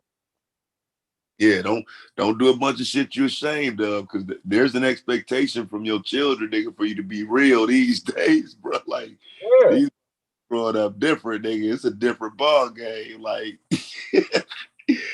hey, try to play with your kids intellectually if you want to, bro. They gonna know you a liar, nigga. I'm just telling you. You For can't real. like nowadays, bro, you can't grow a child up teaching them that you're a killer because you'll create a killer that you ain't ready for. Right. You know what I'm saying? Like, I think now it's like the time to like get the children as educated as possible because like now we have the freedom of the internet. You know what I'm saying? Like I remember when I was growing up, bro. Like I graduated 2004 at Edgewater. We used to go to the fucking library downtown and hang out. Like that was our hangout spot, the library. You know what I'm saying? Like, and that's where we would get our information, the library. I didn't have like, there wasn't like this big internet bang where it's like, oh, all I got to do is push 6 buttons and now I have all the information at my fingertips. Hell no. I had to go to the fucking library, check out the book. If the book ain't there, go to another library or wait on that book, put in my little, you know what I'm saying, your little wait slip so that you can get notified when the book get there. So you can come on down there. 9 times out of 10, hop on a goddamn bus, go all the way down there, get that book, come all the way home, read it for a couple weeks and bring it back. It ain't the same. Now you can do all of that in a matter of seconds. You don't Mm-hmm. even have to leave your fucking living room. So it's like, and I'm gonna tell you something. When you brought up the Q butter, I know for a fact uh, uh, uh, the MVP wasn't ready for that. Yeah, he You wasn't feel ready. me? Not Q butter because that was a that and you're new to this platform, so you don't know. But Q butter been over this bitch. He know Yeah, Q butter. You know what I'm saying? Like Goldmine, I think Goldmine kids are still learning from Q butter, if I'm not mistaken. yeah, You know what I'm yeah, saying? So it's like you in order for him to get off on that point, he would have had to discredit Q Butter. yeah. And that was like that was well planned. That to me was a very well planned Yeah, punch. As well as OKC. He wasn't ready for that either. mm-hmm. Well, see that was spur of the moment, cause with with what's his name, George McLaurin, I actually looked that up during the debate because when he was insulting me, I felt like what he said he wasn't really trying to insult me, he was insulting without and I haven't watched it again yet to see, but I felt personally insulted. So in order to insult him back though, knowing Melvin is a judge, I felt like the only recourse was to pull something up from the University of Oklahoma Yeah. and you know what I'm saying, come with that type of attack back. Like, bro, wait a minute. Like, you talking about what's inept, but you don't even understand you're the product of this work that got us here today. You know what I'm saying? So I wanted to say that and clap back, but I do think I got a little overzealous with the clap back. You know what I'm saying? I did a little too much. And, I didn't get docked too bad for it, but like I do want to erase that part of it and cut it off where it's, you know what I'm saying, where it ain't too bad. Because I did, in my opinion, I know I crossed the line. You know what I'm saying? Like I know I did too much right there. I for the would say that. formal I thought that was pretty creative, to be honest with you. I wasn't expecting that. You know what I'm saying? Like and it kind of ruined his point. You know, not necessarily ruined the whole overarching conversation, but the point that he was attempting to make with the integrating educationally. You know what I'm saying? The that was huge because he's like, oh, what benefits, nigga? You got a goddamn degree. What do you Right. mean? Like that was smooth. That was actually smooth. Now it's like as far as like the ad hominem parts, like it's hard not to throw a little bit of a couple shots in there. Once a motherfucker throws shots at you, you know what I'm saying? Like that for me is like the hardest thing that I see going into season 4 because it's like motherfuckers be like low key trying to insult motherfuckers in the debate. Right. And then it's Right. like, I gotta keep my composure, man. Fuck this nigga. Like, I ain't finna, like, no, you talk your shit, I'm gonna talk my shit. Like, fuck that shit. But it's like, when you do that, sometimes it takes away from your argument. You know what I'm saying? Especially when you got 3 judges or 4 judges sitting up there judging your whole debate. It's like, that'll take away from your argument, mainly because that's what they're looking for. You know what I'm saying? They're looking to see if you're gonna sit there and like, uh verbally bash your opponent. You know what I'm saying? Like, nigga, you ain't. They're waiting for that so that they can say like, all right, yeah, you did too much of that and not enough of your information. We're gonna dock you on point. Yeah, and that's why I got immediately away from it too. Is because, I am mindful of that. I do want to win. This ain't a bash domo session. It's just they Yeah, get your lick back, get back to work. They get your lick back, but don't stay there. You know what I'm saying? That was the thought. I knew I was taking a chance with Melvin as a judge, but at the same time, like I said, I felt like I could undermine that point. Um, just by showing like, hey, listen, you're undermining your ancestors. It's like people died to go to the University of Oklahoma, nigga. Like, fuck you talking about, nigga? You know what I'm saying? Like, for real, like I said, I think Domo underestimated me, bro. He probably won't admit that he did, but I think he did, bro. I think he looked at me like I was just another debater, because you know what I'm saying. He was asking me, did I look at him like he was just somebody else? I'm like, no, nigga. I look at you like you the fucking MVP, and I better come with it. But I think he right. looked at me as just somebody else, bro. I do. I agree. That's what me and Goldmine was talking about earlier. I felt like he kind of underestimated your your debate tactic skills. You know what I'm saying? Like you you ain't been around a lot of the panels, so a motherfucker don't know your style yet. You know what I'm saying? Like people gonna have to definitely study your style in order to understand. All right, boom, this time I'm gonna come at him, and this time I'm not gonna come at him. Domo doesn't do that with you. Domo doesn't really outside of you know what I'm saying. You coming on here and fuck y'all niggas and fuck Marcus Garvey and all, you know what I'm saying. Outside of those epicenters of moments, outside of that, he don't know. Like, all right, just like me, I don't know. You know what I'm saying? I don't know exactly what you're gonna bring to the table, but I'm not gonna underestimate you. He's one of them type of brothers that's he done debated outside of the league. So to him, it's like, nah, this is easy work for me. You don't know how to do what I do, so you know what Right. I'm saying? Type of mentality. When it's like, yo, That nigga season 1, a nigga won the fucking series by not answering questions in the rapid fire. Hey, bro, that nigga said these spectacular moments, bro. I was sitting there like, man, fuck you, nigga. Yeah. Yeah. You know you be having fun, Taz, bro. You know you be having too much goddamn fun, dog.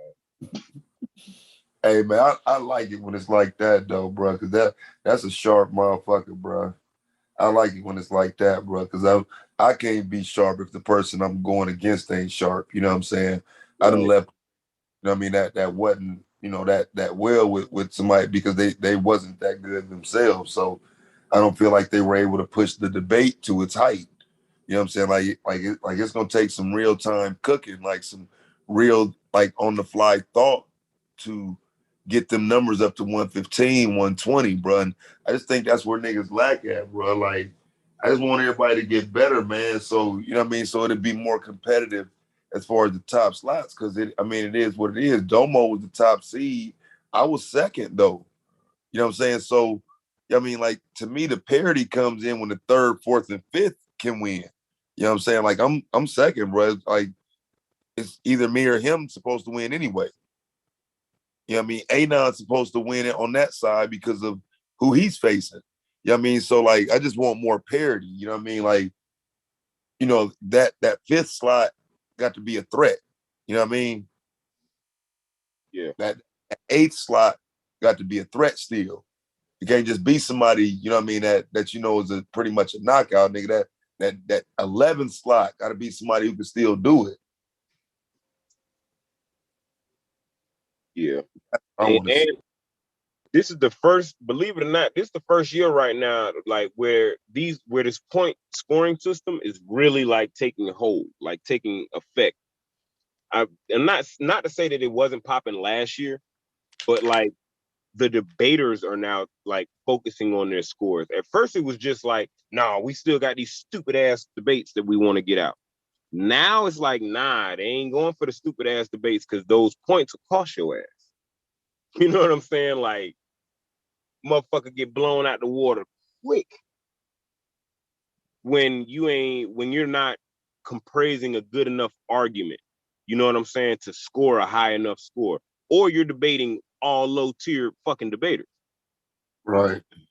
And purposefully avoiding higher tier debaters. Because man, why you wait till the fourth season? You gonna see what you're on to. Motherfuckers been talking all this shit all this time, and then once it comes time, it's like, oh no, wait, I want to debate this one first. Like, why? Like, what's the holdup? And then they'll get their little punk ass points from all these little small ass debates, and then they be like, oh well, yeah, I did something, man. See, and you debated all these bums. You debated the bums. The people that aren't trying to put forth, they don't care if they win. You know what I'm saying? That's the difference.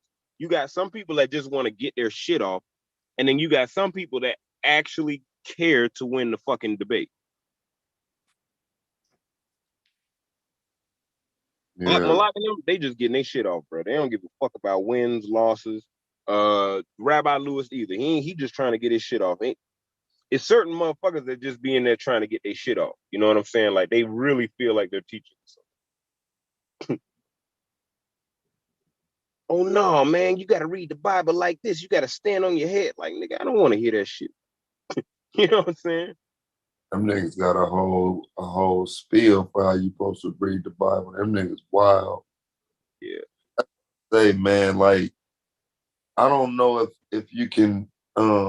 I doubt anybody can get me to debate anything inside the Bible, bro. Like I'll debate something on the book itself or the belief system, but once you get inside the Bible, it's too many interpretations, and I like a lot is left to be desired. I don't know, but in a performance debate, though, they probably wouldn't like what I would do, bro, because I would make a fucking mockery of it, bro, and still put the points up because it's just a performance.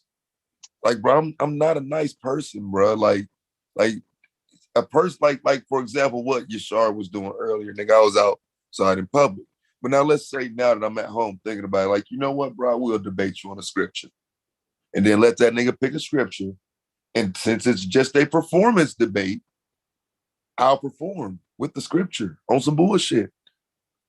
You know what I'm saying? Like you know what I mean? And I have more respect for niggas' doctrine than that. Otherwise, I would be one of these cats running around looking for somebody to do that too. See what I'm saying? Like, so don't say I'm scared to debate the Bible because it's like, bro, like you really want me to like take shots at your belief system? I don't want to do that. I ain't one of these niggas who get glory out of kicking the Bible around and shit like that. Cause I know that's part of what you believe, but I'm not able to treat it as a decent debate because of that reason. Like you coming from a standpoint of what you stand on, and I feel like I'm gonna be undermining you as a person. You know what I'm saying? Like, because this is what you believe in. Now, Israelite versus Israelite, I think y'all can do that all day. But a person that stands outside of that, I ain't got no business debating scripture, bro.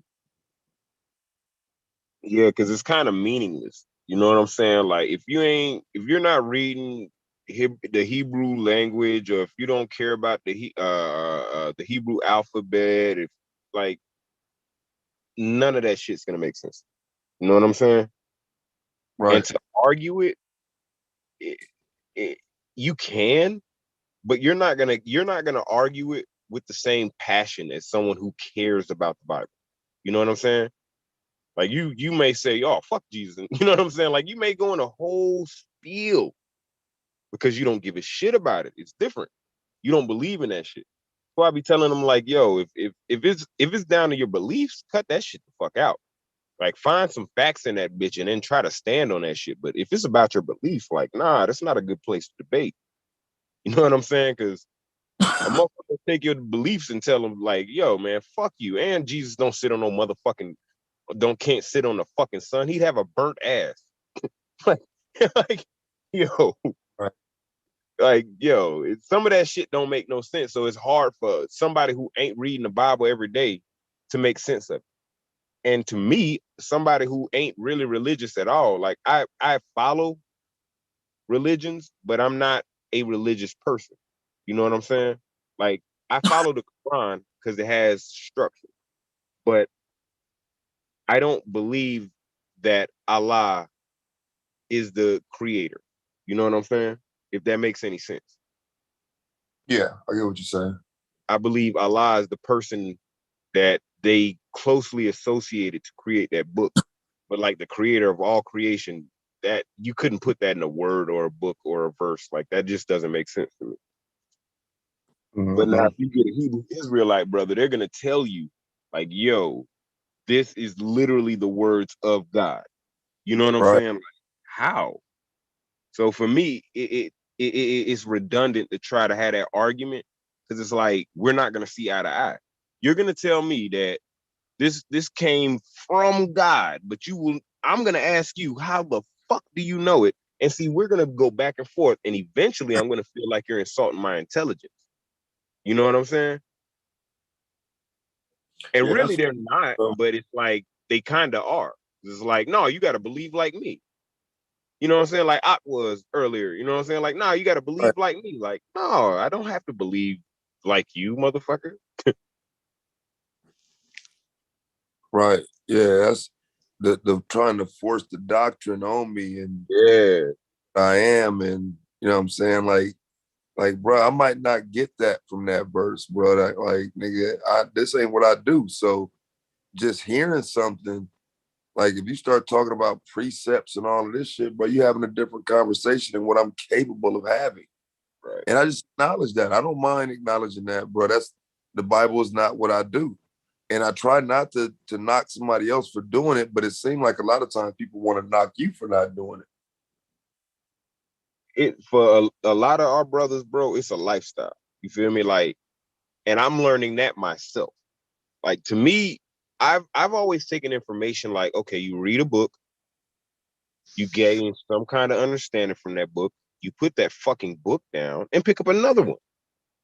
I've it's perplexing me that like I have people that I've met in the first season that read the book and they still going into the fourth season read the same book. Like to me, that shit is like weird because I'm used to, I don't get information like that. I got to go through multiple books in order to get my information. Whereas in somebody who's in another walk of life, they're like, nah, all I need is this book. You know what I'm saying? Like this is literally my instruction manual on how I should live my life. And they interpret it as such. So it's like it's a complete class difference. You know what I'm saying? Like I'm not in that class. I'm not in the Hebrew Israelite class. Like nah, I'm in the world class. Like I care about world shit, like global shit. But like as far as secular like religion, like nah, I don't see any purpose in it. And then going into a debate, it'll be hard to frame a good argument because I don't have any passion behind that shit. You know what I'm saying? Like I don't give a fuck about how many fucking girlfriends or wives Jesus had. Like that don't I don't give a fuck. You know what I'm saying? Like I don't give a fuck if he was a porn star. Nigga. Like shit. Prove it in the debate. If you can prove it, then go for it, goddamn it. Now I'll come prove my shit. But if it ain't no like if there's no evidence behind what you're saying, I don't even want to argue that. Right.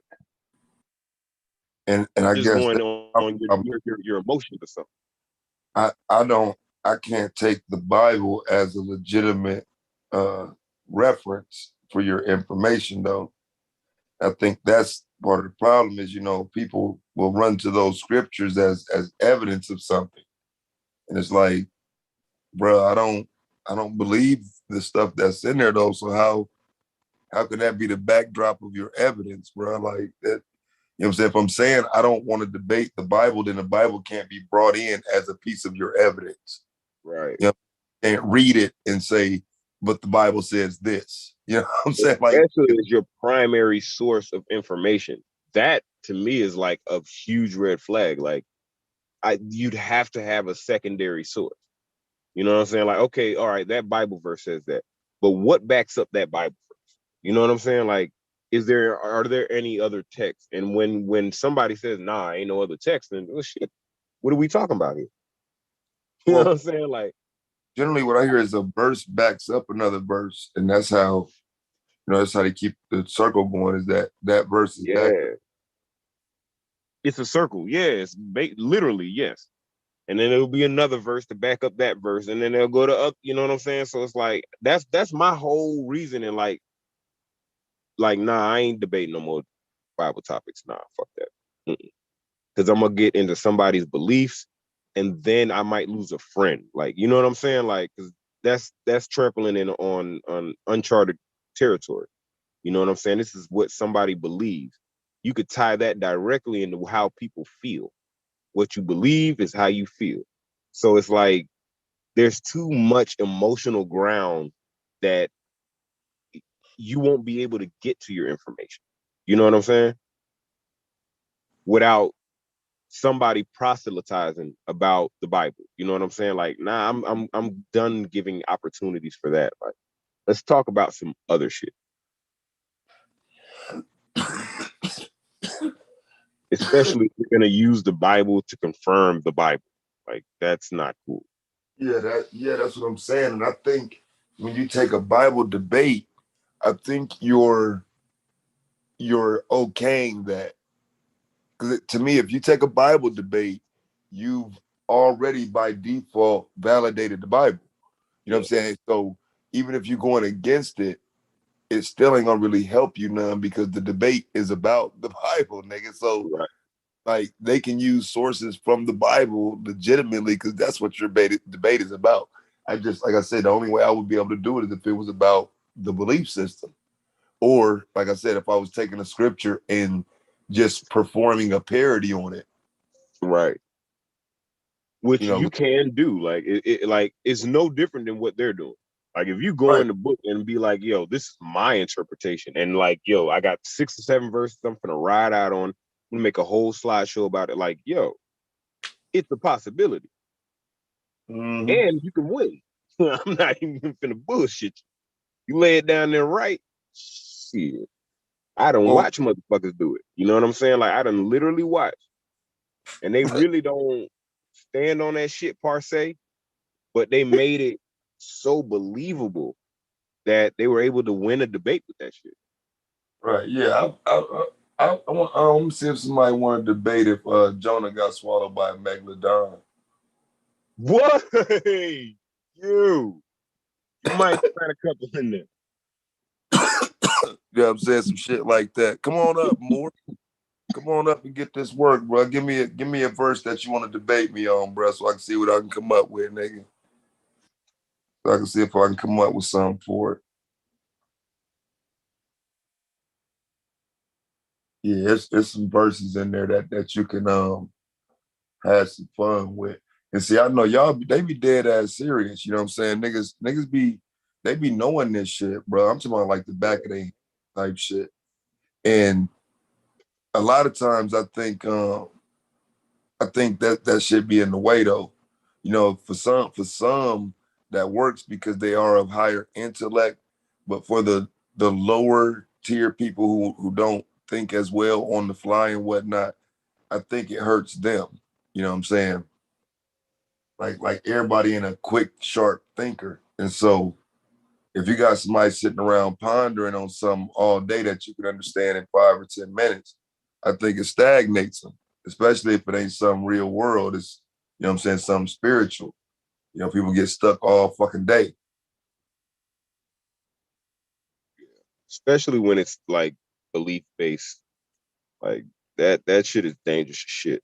Like you'll have motherfuckers standing out in front of the book saying like, no, it don't say that. And it's like, wait a minute, but this verse literally says that. You know what I'm saying? And a motherfucker will create an entire argument opposing what you're talking about.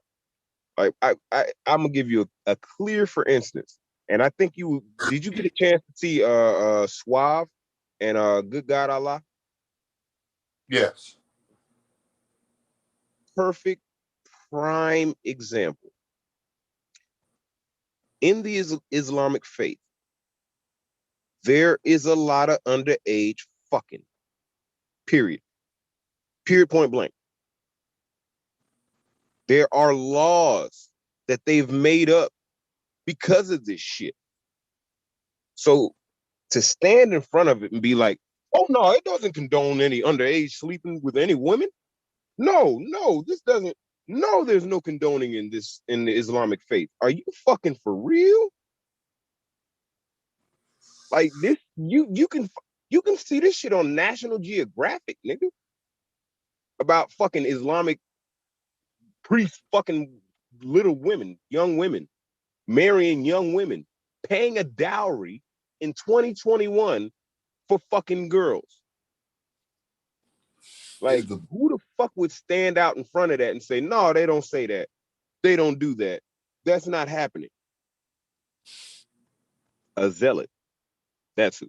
Somebody who is so deeply entrenched and indoctrinated into the religion to the point where they're blinded by the religion. You know what I'm saying? It's like, no, they don't do that because the Quran doesn't say that you can have sex with young women. No, the priests are just doing it. The people, Right. the people that you're looking up to, they're doing it. You know what I'm saying? So like, for me, I wouldn't even took that fucking debate. I would, as an intellectual, that would be a stupid debate. Like, I would have to then stand in front of fucking pedophiles. Like, hell no. Right. No, Right. get them niggas. No, don't group me in with that shit. Because I was But wondering, ideology, you know what I'm saying?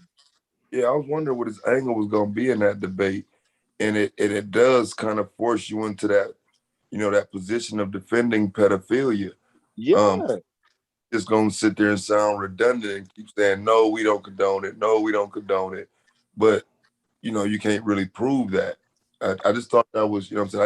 I didn't expect him to win anyway, but I don't think No, he I came with didn't. a good argument. I don't think he brought a good argument. I knew he wasn't gonna win that because it was just like there was too much evidence that Suave was gonna be able to bring out that just wouldn't have been good. You know what I'm saying? Like, god damn, bro, they got United Nation meetings like that are on record about this shit. Like talking to countries that are like condoning this shit. Like, yo, you know that shit's fucked up, right? You know what I'm saying? Like countries that stop fucking trading with other countries because they're like marrying off younger women in the Islamic faith. It's like, yo, I would have never taken that debate. Never. You couldn't fucking pay me to take that shit. Hell no. If you More gonna said, throw those stones, go hit them, hit the pedophiles with it. Don't hit me. more said Lance will debate the Megalodon thing, though. I wouldn't Oh debate. yeah.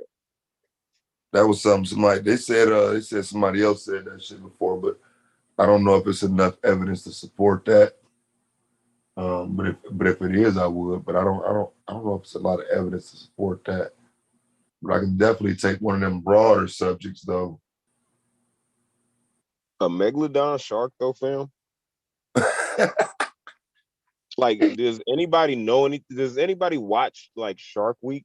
Like, do you know the indigestion or the digestive system of a fucking shark? Like, you ain't Yeah, surviving right. in that Like bitch. the 50-foot joint. Yeah. You ain't gonna survive in a fucking in a whale, let alone like yo. We don't have stories of people surviving in whales, nigga. I think there was one. I think there was one. There was one story. And that person ended up really fucked up.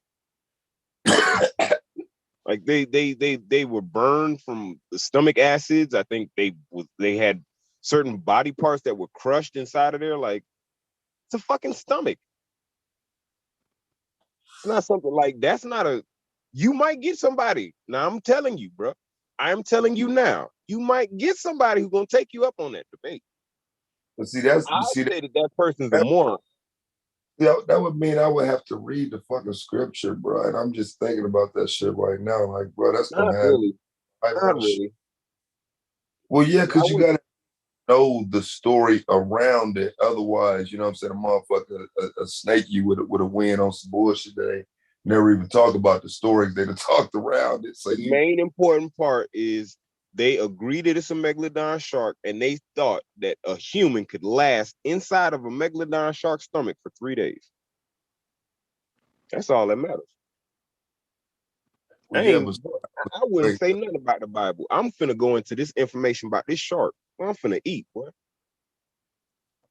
well, that's what I'm saying. I would be coming for the position that it was, though. What, that it was a megalodon shark? Yeah, that's what I'm saying. I would be coming for the Oh my God, why? in that Why? scenario. Yeah, because I feel like I'm that good, bro. Damn, Taz. No, man. Yeah, I thought you knew. I'm talking about me. Are you in the position of it being a megalodon? I do, bro. I think I'm that good, bro. I think I can pull it off. How though? So all Yeah. right, all right. So what's your understanding on the story? Not that's what I was saying. Not a lot. That's why I just said I would have to read the story around it to know the story. I just know it's something to do with the sea monsters and whatnot, and I just don't know if it's valid enough to use a megalodon. So you know what I'm saying? I don't know it enough. I just heard them talking about it, and that was pitched, which tells me it must be somebody, you know what I'm saying, that's said something close to it. So I wonder if something there, you know. So yeah, but if it's something there to pitch it, nigga, hell yeah, I could probably do a debate about it.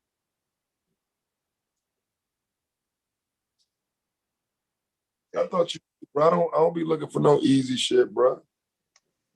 I I want the wouldn't take you up on that, man. That's too easy for me. That's too easy for me.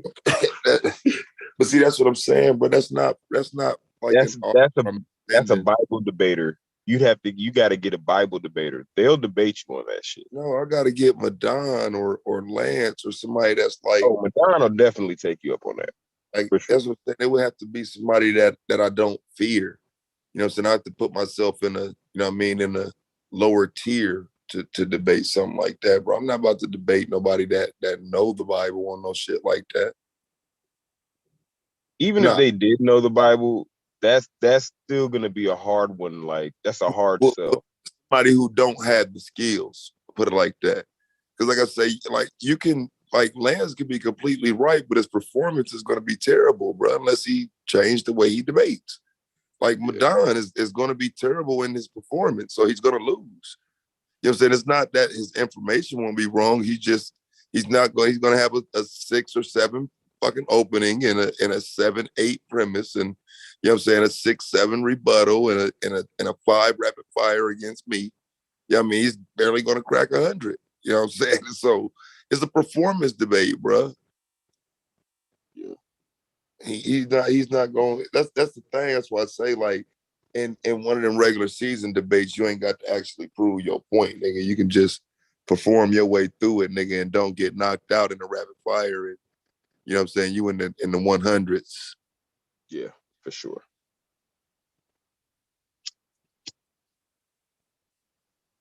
But yeah, no, that ain't performance as well. Your slides are up good. Yeah, you in there. Yeah, you know what I'm saying? You ain't sitting there like you know what I'm saying? Like as long as you could actually like deliver the information. That's what I say, but it would have to be a parody, and it wouldn't be something that I couldn't do. Like that's what I say. Like I don't know a lot about the story. I mean, it's a pretty basic story. I mean, uh, depending on what book you're reading it from, motherfucker got thrown off a boat, went into the water, sank, ate by a goddamn the shark apparently. Stayed in that motherfucker for about 3 days.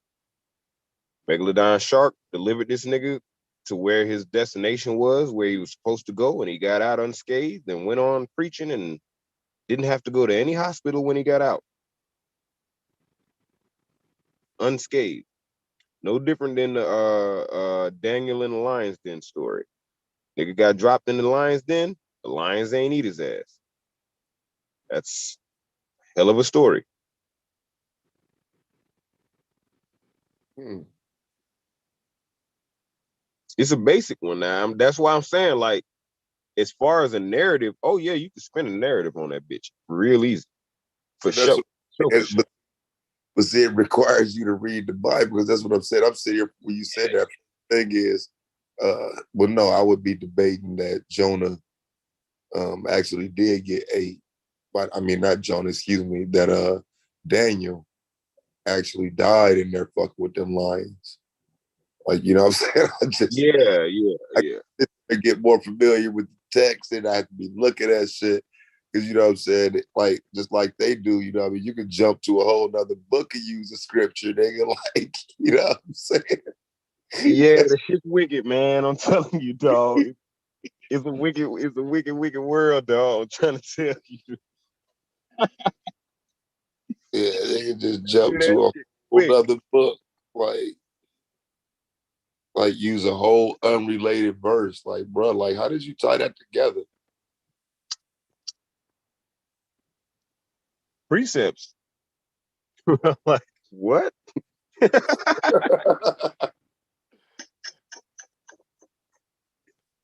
Yeah, that's Yo. see, that's what I'm saying, man. I ain't trying to do no shit like that, bro. I be trying to get it in, man.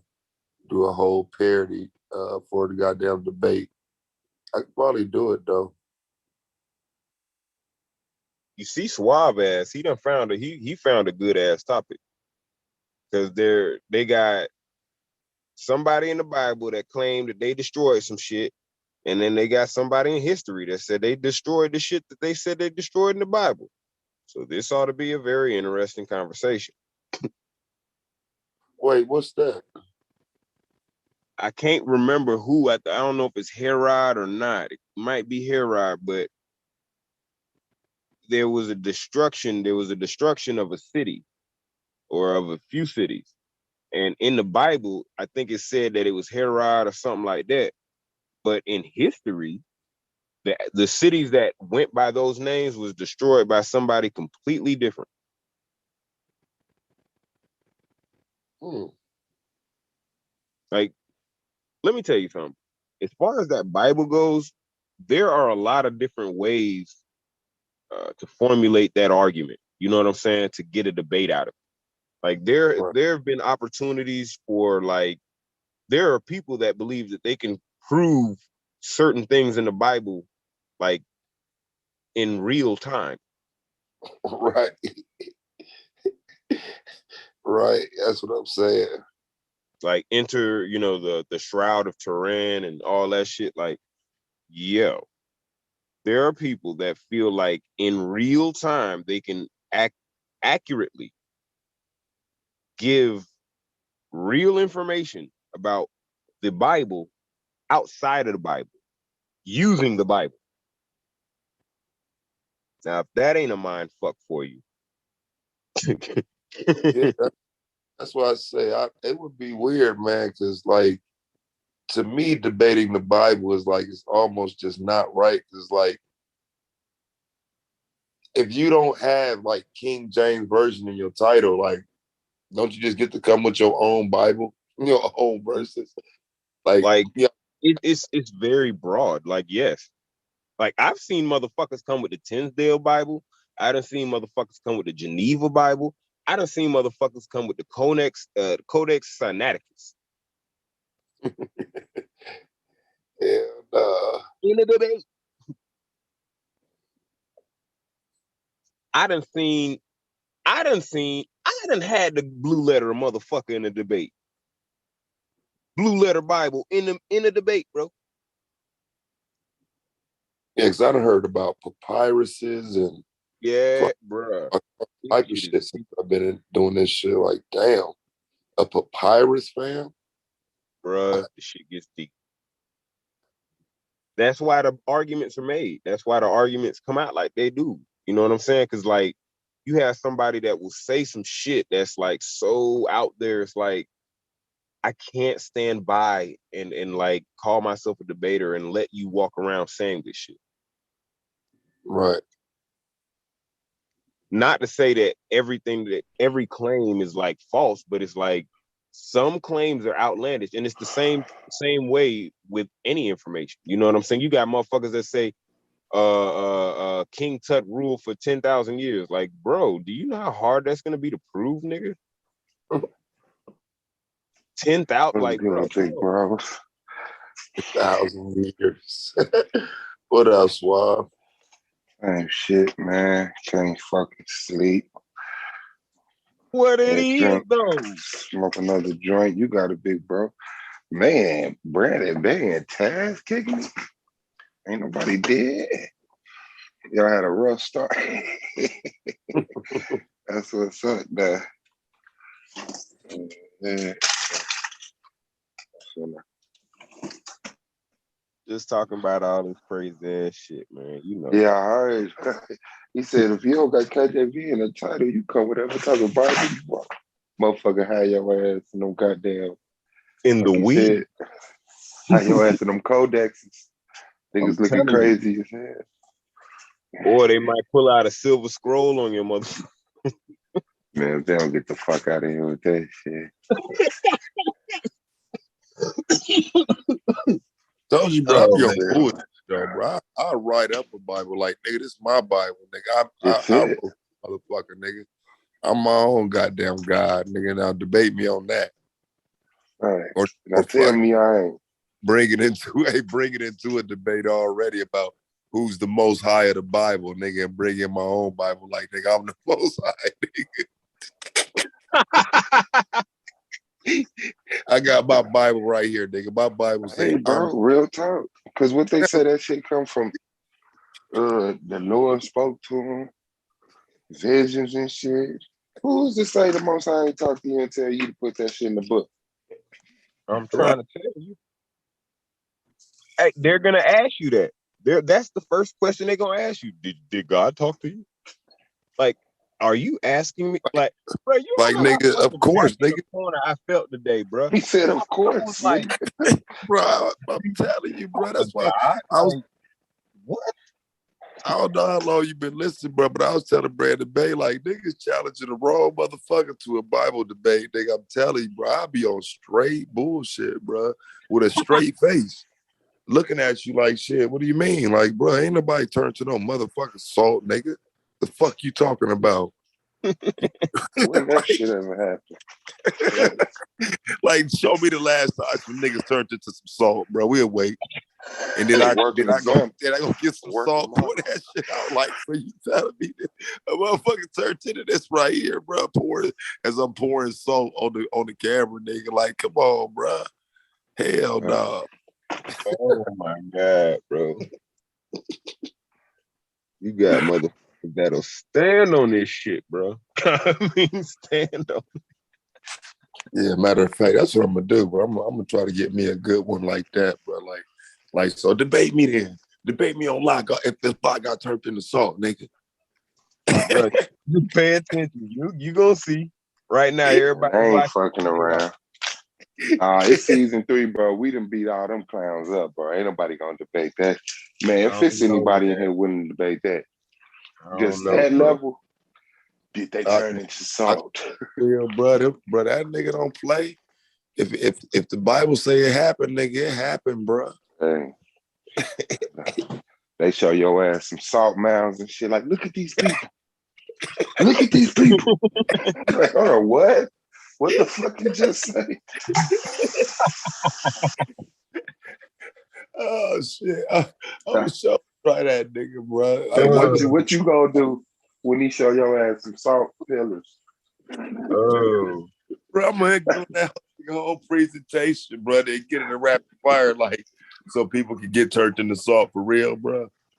Like that happens. That's battle wax department. That's what the Bible says. We gonna find that shit, bro. And they gonna find somewhere that salt ain't naturally. He gonna show you some salt pillars. Like, now where this shit come from? The salt don't grow here naturally. Salt ain't made here naturally, but how these motherfuckers mysteriously get here? They gonna be shitty as hell. oh shit. Battle wax. That shit for them niggas who came to beat up the Bible, man. It's gonna be a few of them niggas, man. They need me for that shit. Yeah, they here. They definitely here. And they be hungry for each other too. I heard you said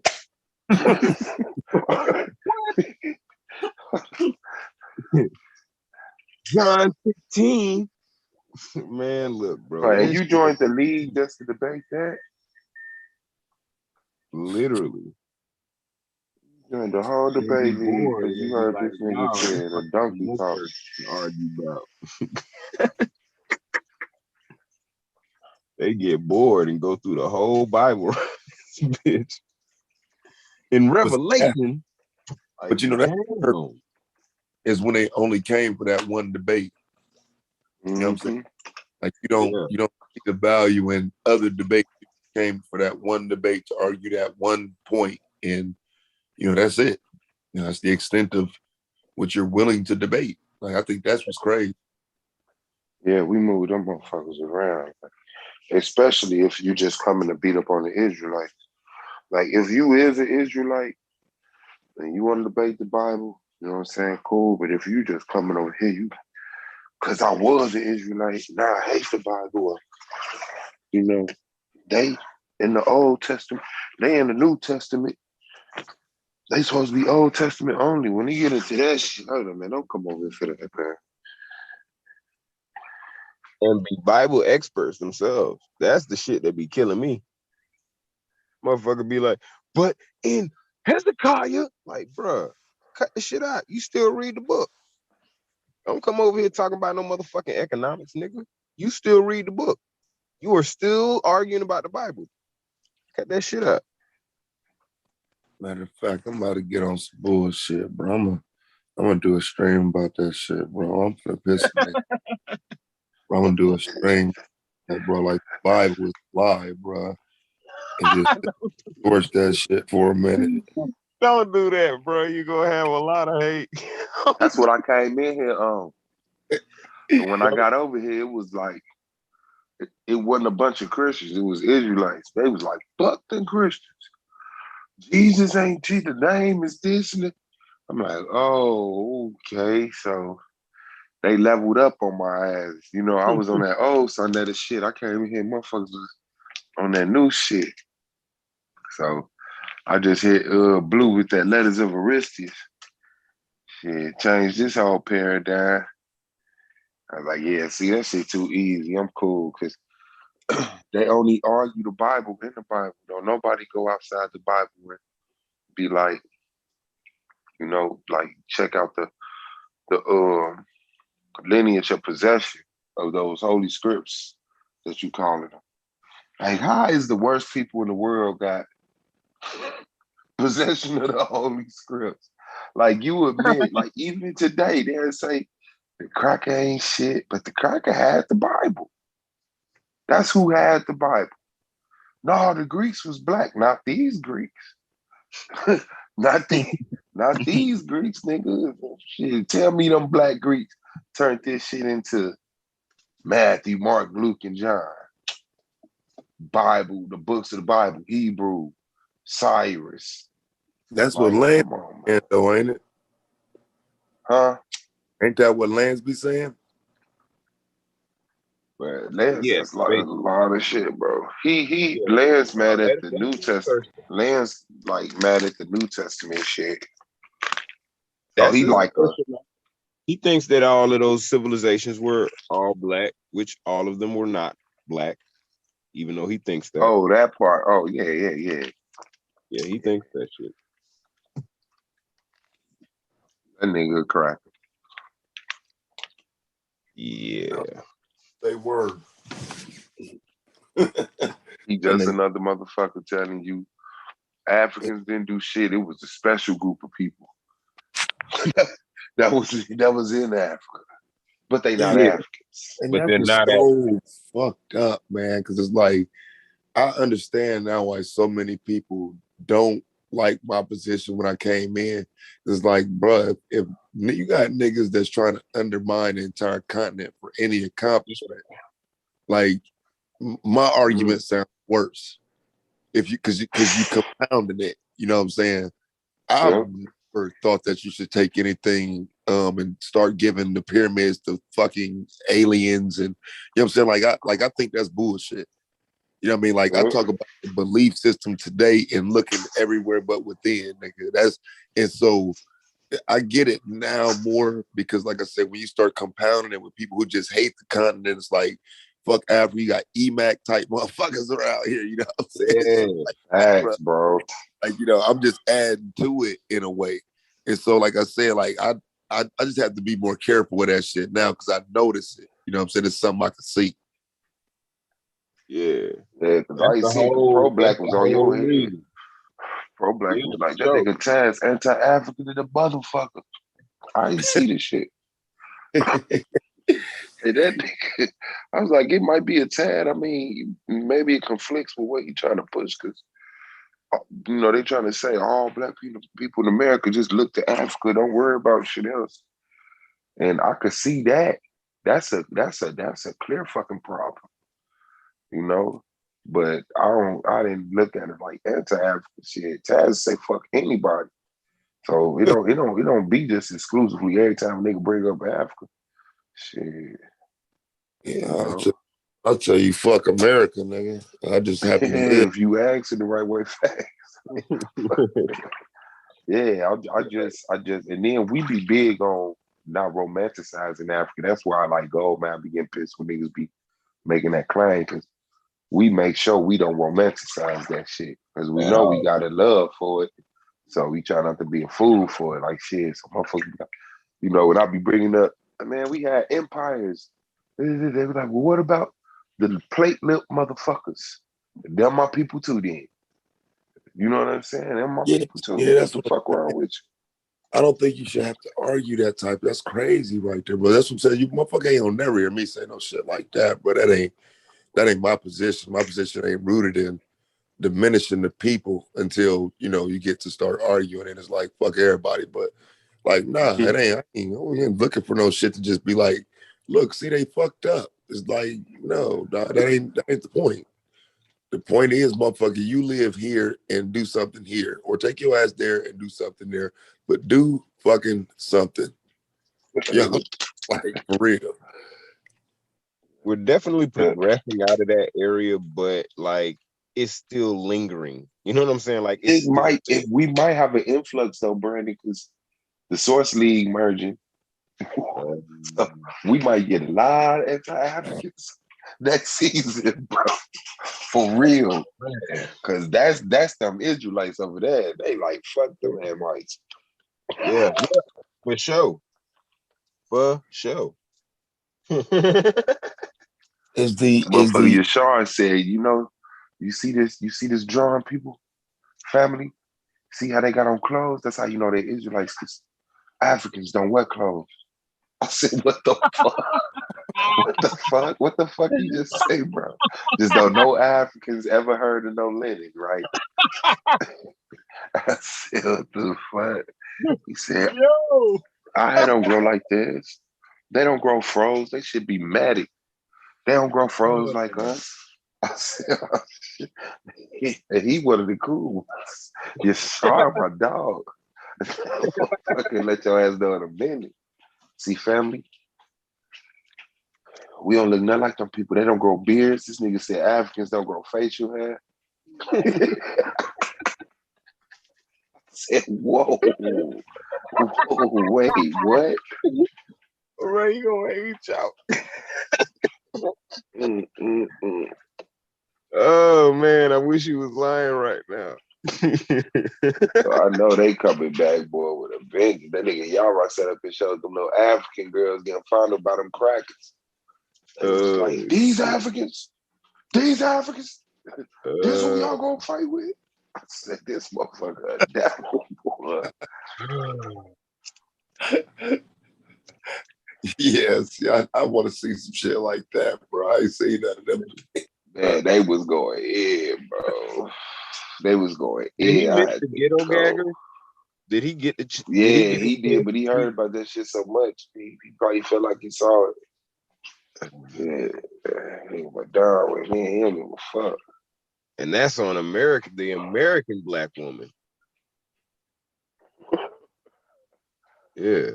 Now he got a debate with me if the black woman God. I say, yeah, all right. We can take that. I'll show him, like, for you to show me your God. If the black woman ain't God, then what is? Can you show me that? The fuck wrong with you?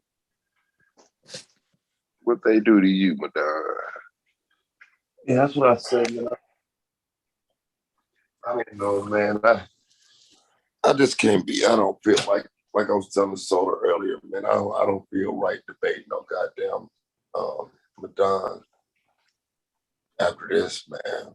I just feel like I'm setting myself up to not to not be viewed right. As you know what I'm saying? Because I know how this shit go. You know what I'm saying? I debate any bottom tier motherfucker. The first thing I'm saying, he picking easy targets. Like, no, nigga. Mm. You know what I'm saying? Like, and I don't like doing that shit anyway. But it's like, I don't know. Like, it That's a depends. good sign for you because you supposed to be an easy target. You just came in, the motherfucker. So come on, man. You just coming in against a nigga who been here 2-3 years. 2 years. That's not an easy target. He ain't supposed to be an easy target. If Madonna is an easy target for Taz, and not by Taz's opinion, by other people, then they got to get Madonna fuck out the league. You ain't supposed to be no easy target for no rookie. You just come in at the end of the season and then months later looking at you like, man, man, this nigga, like, what the fuck?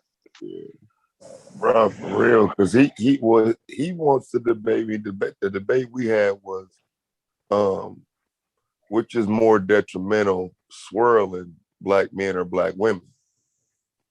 I That was remember that. you know what I'm saying? So, This nigga said he telling the black woman to swirl with the white man. I said that he couldn't wait to drop that shit.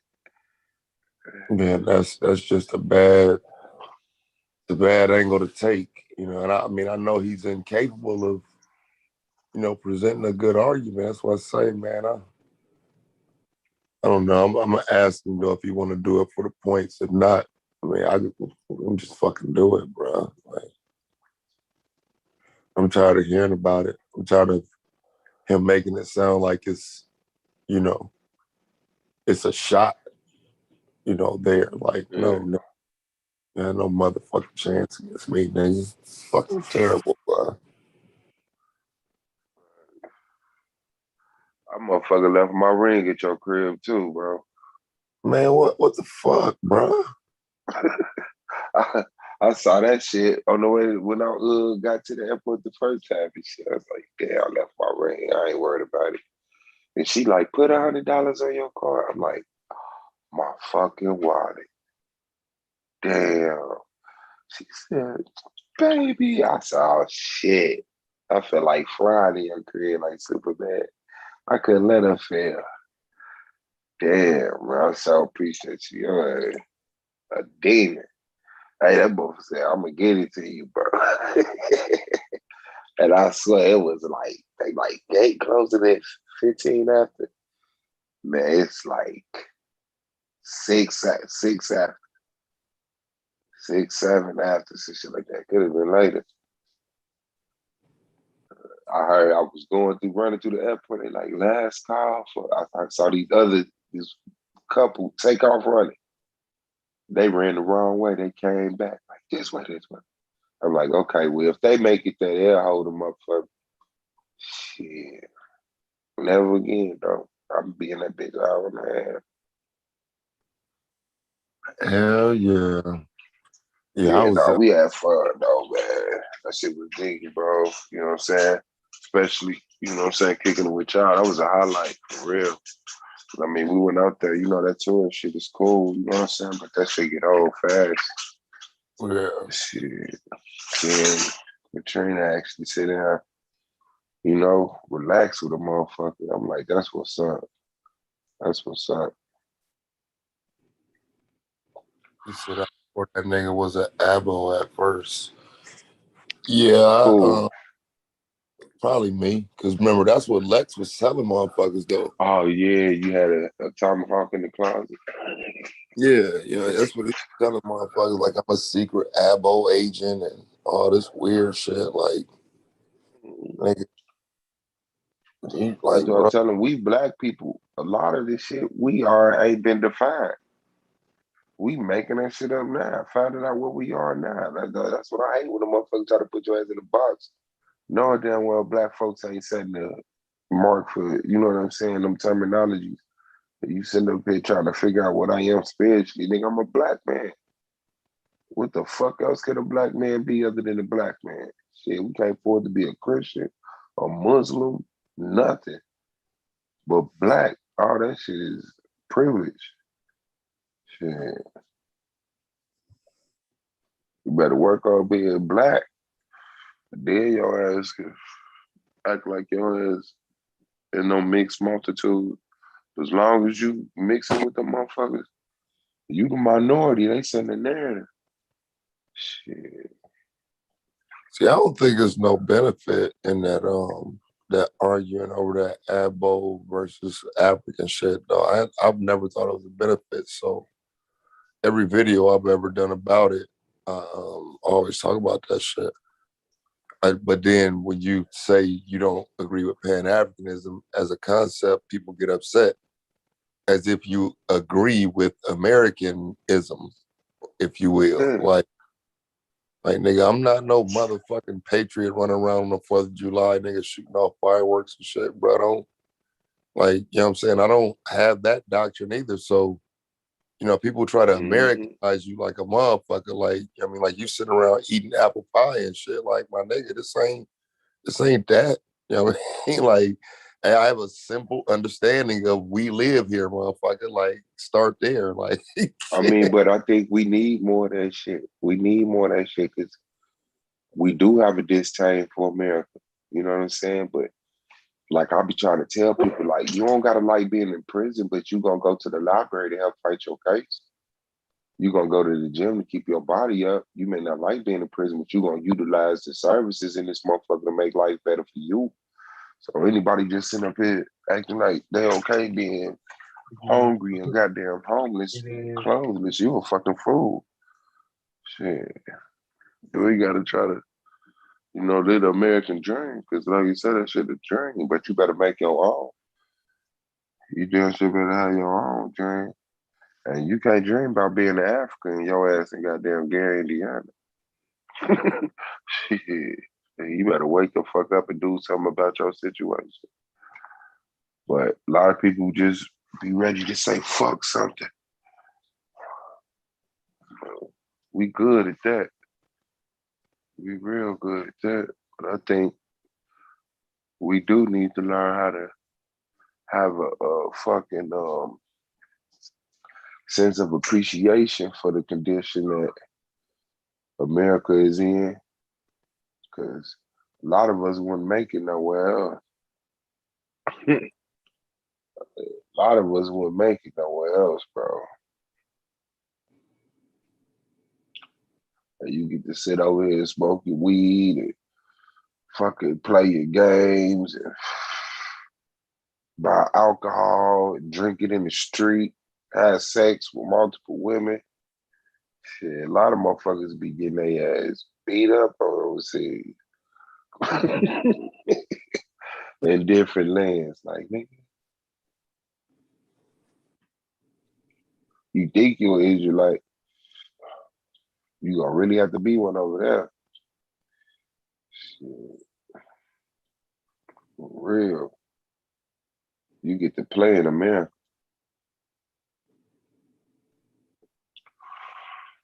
Even if you serious, that little leisure time, good thing. Shit, real.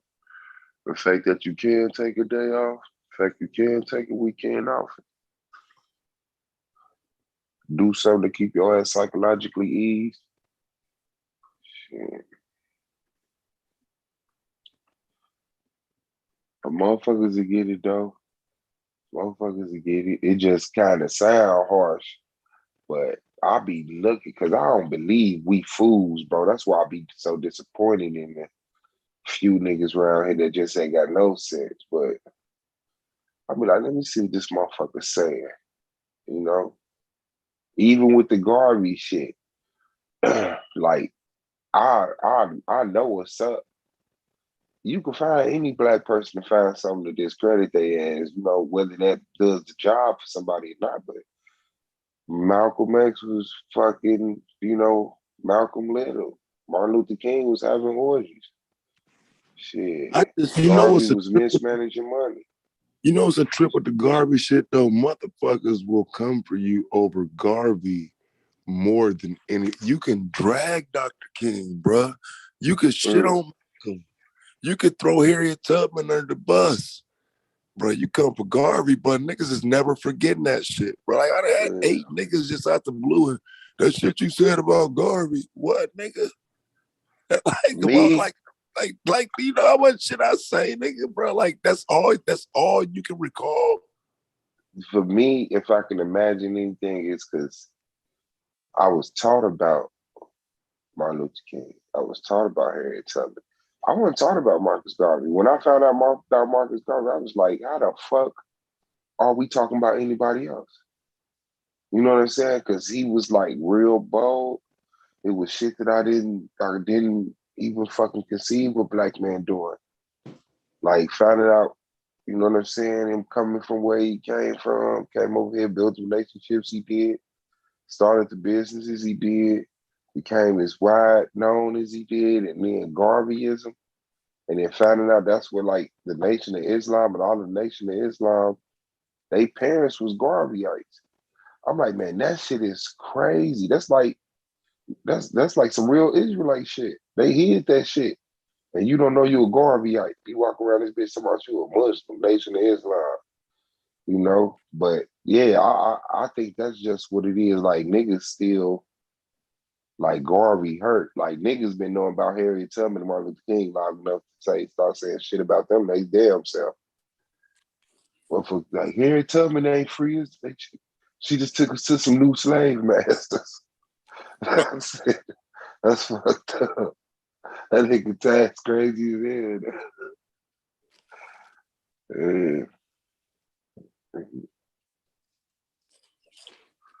Yeah, but Marcus, I don't think he been a hot topic long enough for niggas to individually be like, man, all that nigga did was because, you know, he did a lot. Like how you came in, you actually got to put it like that. Like, first of all, you got to knock down the shit he did.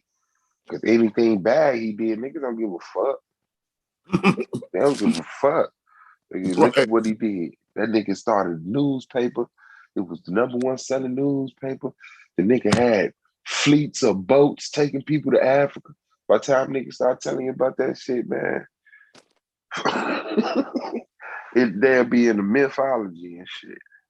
No, he did. He had like a Air Force. He ain't just had ships. That nigga had planes and shit. And I mean, it is room for that, but at what expense? You know what I'm saying? Because to me, it is room for that. I think if it was so spectacular that it was growing motherfuckers and making people do great shit, I'd be right there behind it. But all this sitting around and saying, you know, our ancestors did this and, you know, they did that. I just don't think that's motivation to do anything now. You know what I'm saying? It's just like a lot of people sitting around and bragging about what Garvey did. I don't want to hear about what Garvey did. What are we gonna do? We here now, nigga. Garvey ain't leave us this shit. You know what I'm saying? Just sit around and keep talking about what he did. And so I say sometimes you got to diminish that shit for people to get a greater understanding of your point. And I still think it's just some low-level motherfuckers that like try to hang on to that shit and turn it into a debate every time they talk to me. I think some probably just do want to smoke. But I hear that shit too much, bro. To be honest, that shit is I'm done with that shit for the most part, unless it's a SAR. Like I said, I deal with him on it. But anybody else, like nigga, that was a good way to come in and kick up some dust. Like other than that, nigga, you don't want to debate no fucking FBI files. The fuck out of here. Look what the cracker said. Right. Right, because I'm gonna do that debate the other way. And the FBI, Marcus Garvey, not only was stealing money, bro, you don't want to hear me doing that shit. I don't like white people keep doing this shit, bro. I don't even want to do it. You know? But don't challenge me. Yeah, I think another thing they do is they use that as excuse not to do nothing because I say, look how they took him down. Like, look how they took him down. They took Marcus Garvey down, Malcolm, Tulsa, Oklahoma. Like, it ain't nothing we could do. Everything we do. No, you got to make them tell your shit down over and over again till they get tired of burning your shit down. Till they get tired of losing the twos and fews and we get better and learn how to take out dozens and hundreds. But eventually, this shit got to make sense, man. Well, shit, this is back-to-back debates I've used Garvey in, and nobody says shit about that. You know what I'm saying? Like, this is back-to-back debates. Now I made Garvey references, you know what I'm saying? And not bad ones. But nobody notices. Yeah, the chat probably caught that shit. Oh, nah, Garvey worth. Right. You know what I'm saying? Yeah, somebody probably did say that shit like, nah. And that's one thing I still, I think you got to give it up to him for creating a UNIA and a blueprint and a backdrop. But like I said, I don't think we're supposed to ride with niggas' blueprints forever. You know what I'm saying? I think niggas lay down a blueprint and we're supposed to build off that blueprint. Yeah, it was that division, man. It's always division amongst the blacks. Like, them niggas that was coming at Marcus Garvey, he should have been working with them motherfuckers. You could work with the Catholics and the Ku Klux Klan, and nigga, you could work with these motherfucking boule ass. You know, that shit would have looked different by the day. I never understand it, man. Cause like that nigga was just too against everybody. But when it came time to like really just when you have to do something, he did do it with some white folks. You know what I'm saying? But like, nigga, if you take your doctrine and apply that shit to black folks, like, I don't know. They could have did a lot the white people. Him and Du Bois was on bullshit. Yeah, he fucked with the white people because they had the power. He didn't fuck with Du Bois and them because he knew they was sharing power. See, niggas be so like, man, Taz blowing up, Blue blowing up, Gold blowing up, Brandon blowing up. That's good for me too. Like me blowing up by myself, like an immature person be like, yeah, that's the shit. But if you really about the group, if you really about black people, then you got to notice that it's different type of black people. You know what I'm saying? So it's like, you got to get them power too. And they got to have your back if something happen to you. Like all that division shit just make it easier, man, for motherfuckers to legitimize our oppression, bro. Legitimize not giving us a chair at the table. You know, honoring their fucking word. Like, fuck that shit. I don't give a fuck. They do that shit today. It ain't never been a time I know they ain't did that shit. I know before motherfuckers was integrated, black folks ain't give a fuck about none of that shit. They was fucking with each other. As soon as it was, oh yeah, you know, about money and jobs and all that shit. moving into the good part of town and all that shit, going to the good schools and all that shit. Niggas just start devaluing each other. Oh, you ain't in this school? Well, you're not in my class. Oh, you don't live in this neighborhood? Well, you're not in my class. And you black, all that shit can burn up and blow away. You'll be standing here naked, black, looking like you go to the same school as me, motherfucker.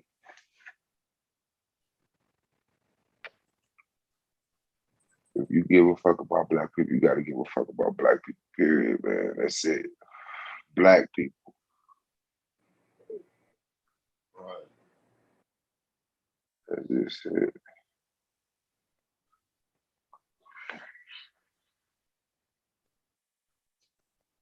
Man.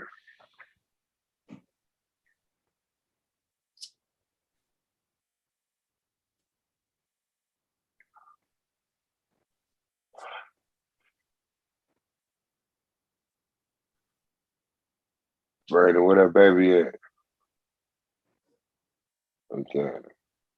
Sleep.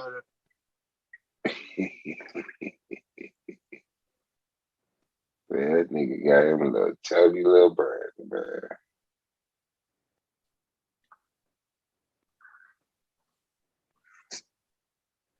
I remember you ain't had no kick. And he said, man, I got a little one on the way. He said, what?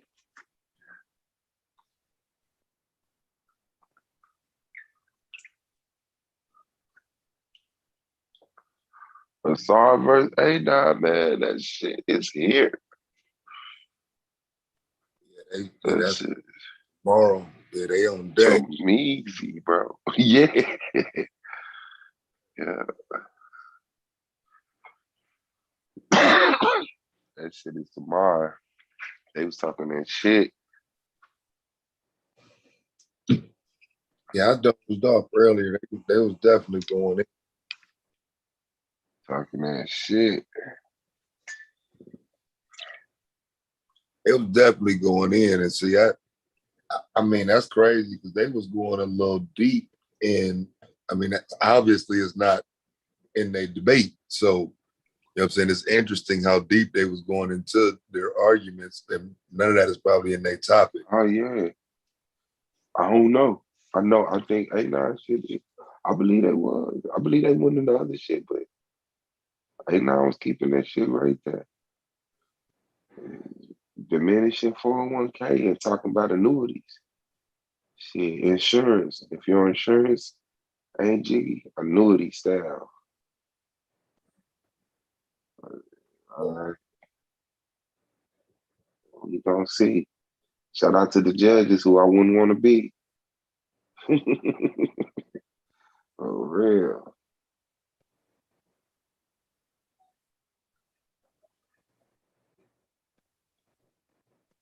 Shout out to the judges who I wouldn't want to be. Like I said, I mean, that's a hard ass job.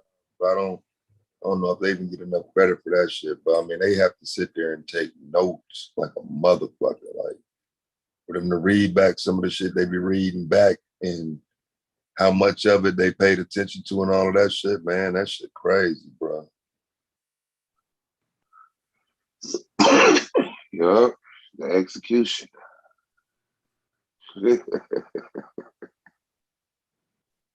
Fucking execution.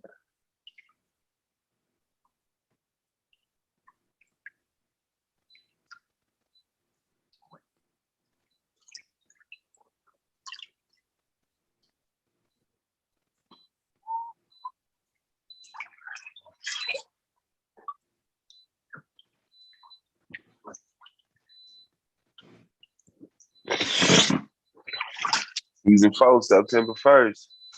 Nigga tell me that shit in there. That shit. I ain't mad at. Fuck the bullshit, bro. Fuck the bullshit, bro. We need to get this motherfucking shit turning, nigga. Get this For content. real.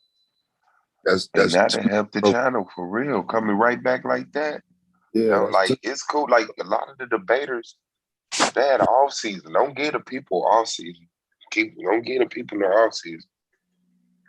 Yeah, they off. That's what I said.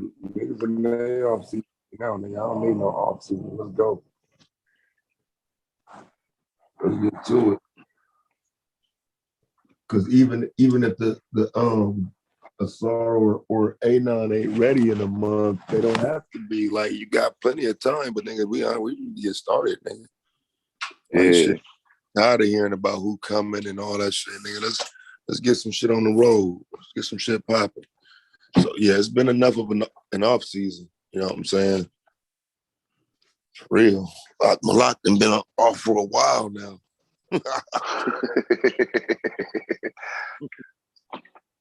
He been going crazy on the panel. I ain't debate no more Bible debates. But fucking 5 minutes later, let's debate that. I said, I thought you weren't taking no more Bible debate. Yeah, he had been going a little ham lately, man. That's what it is. He ready to get back in the range. Cause he damn sure been tossing out titles at niggas randomly.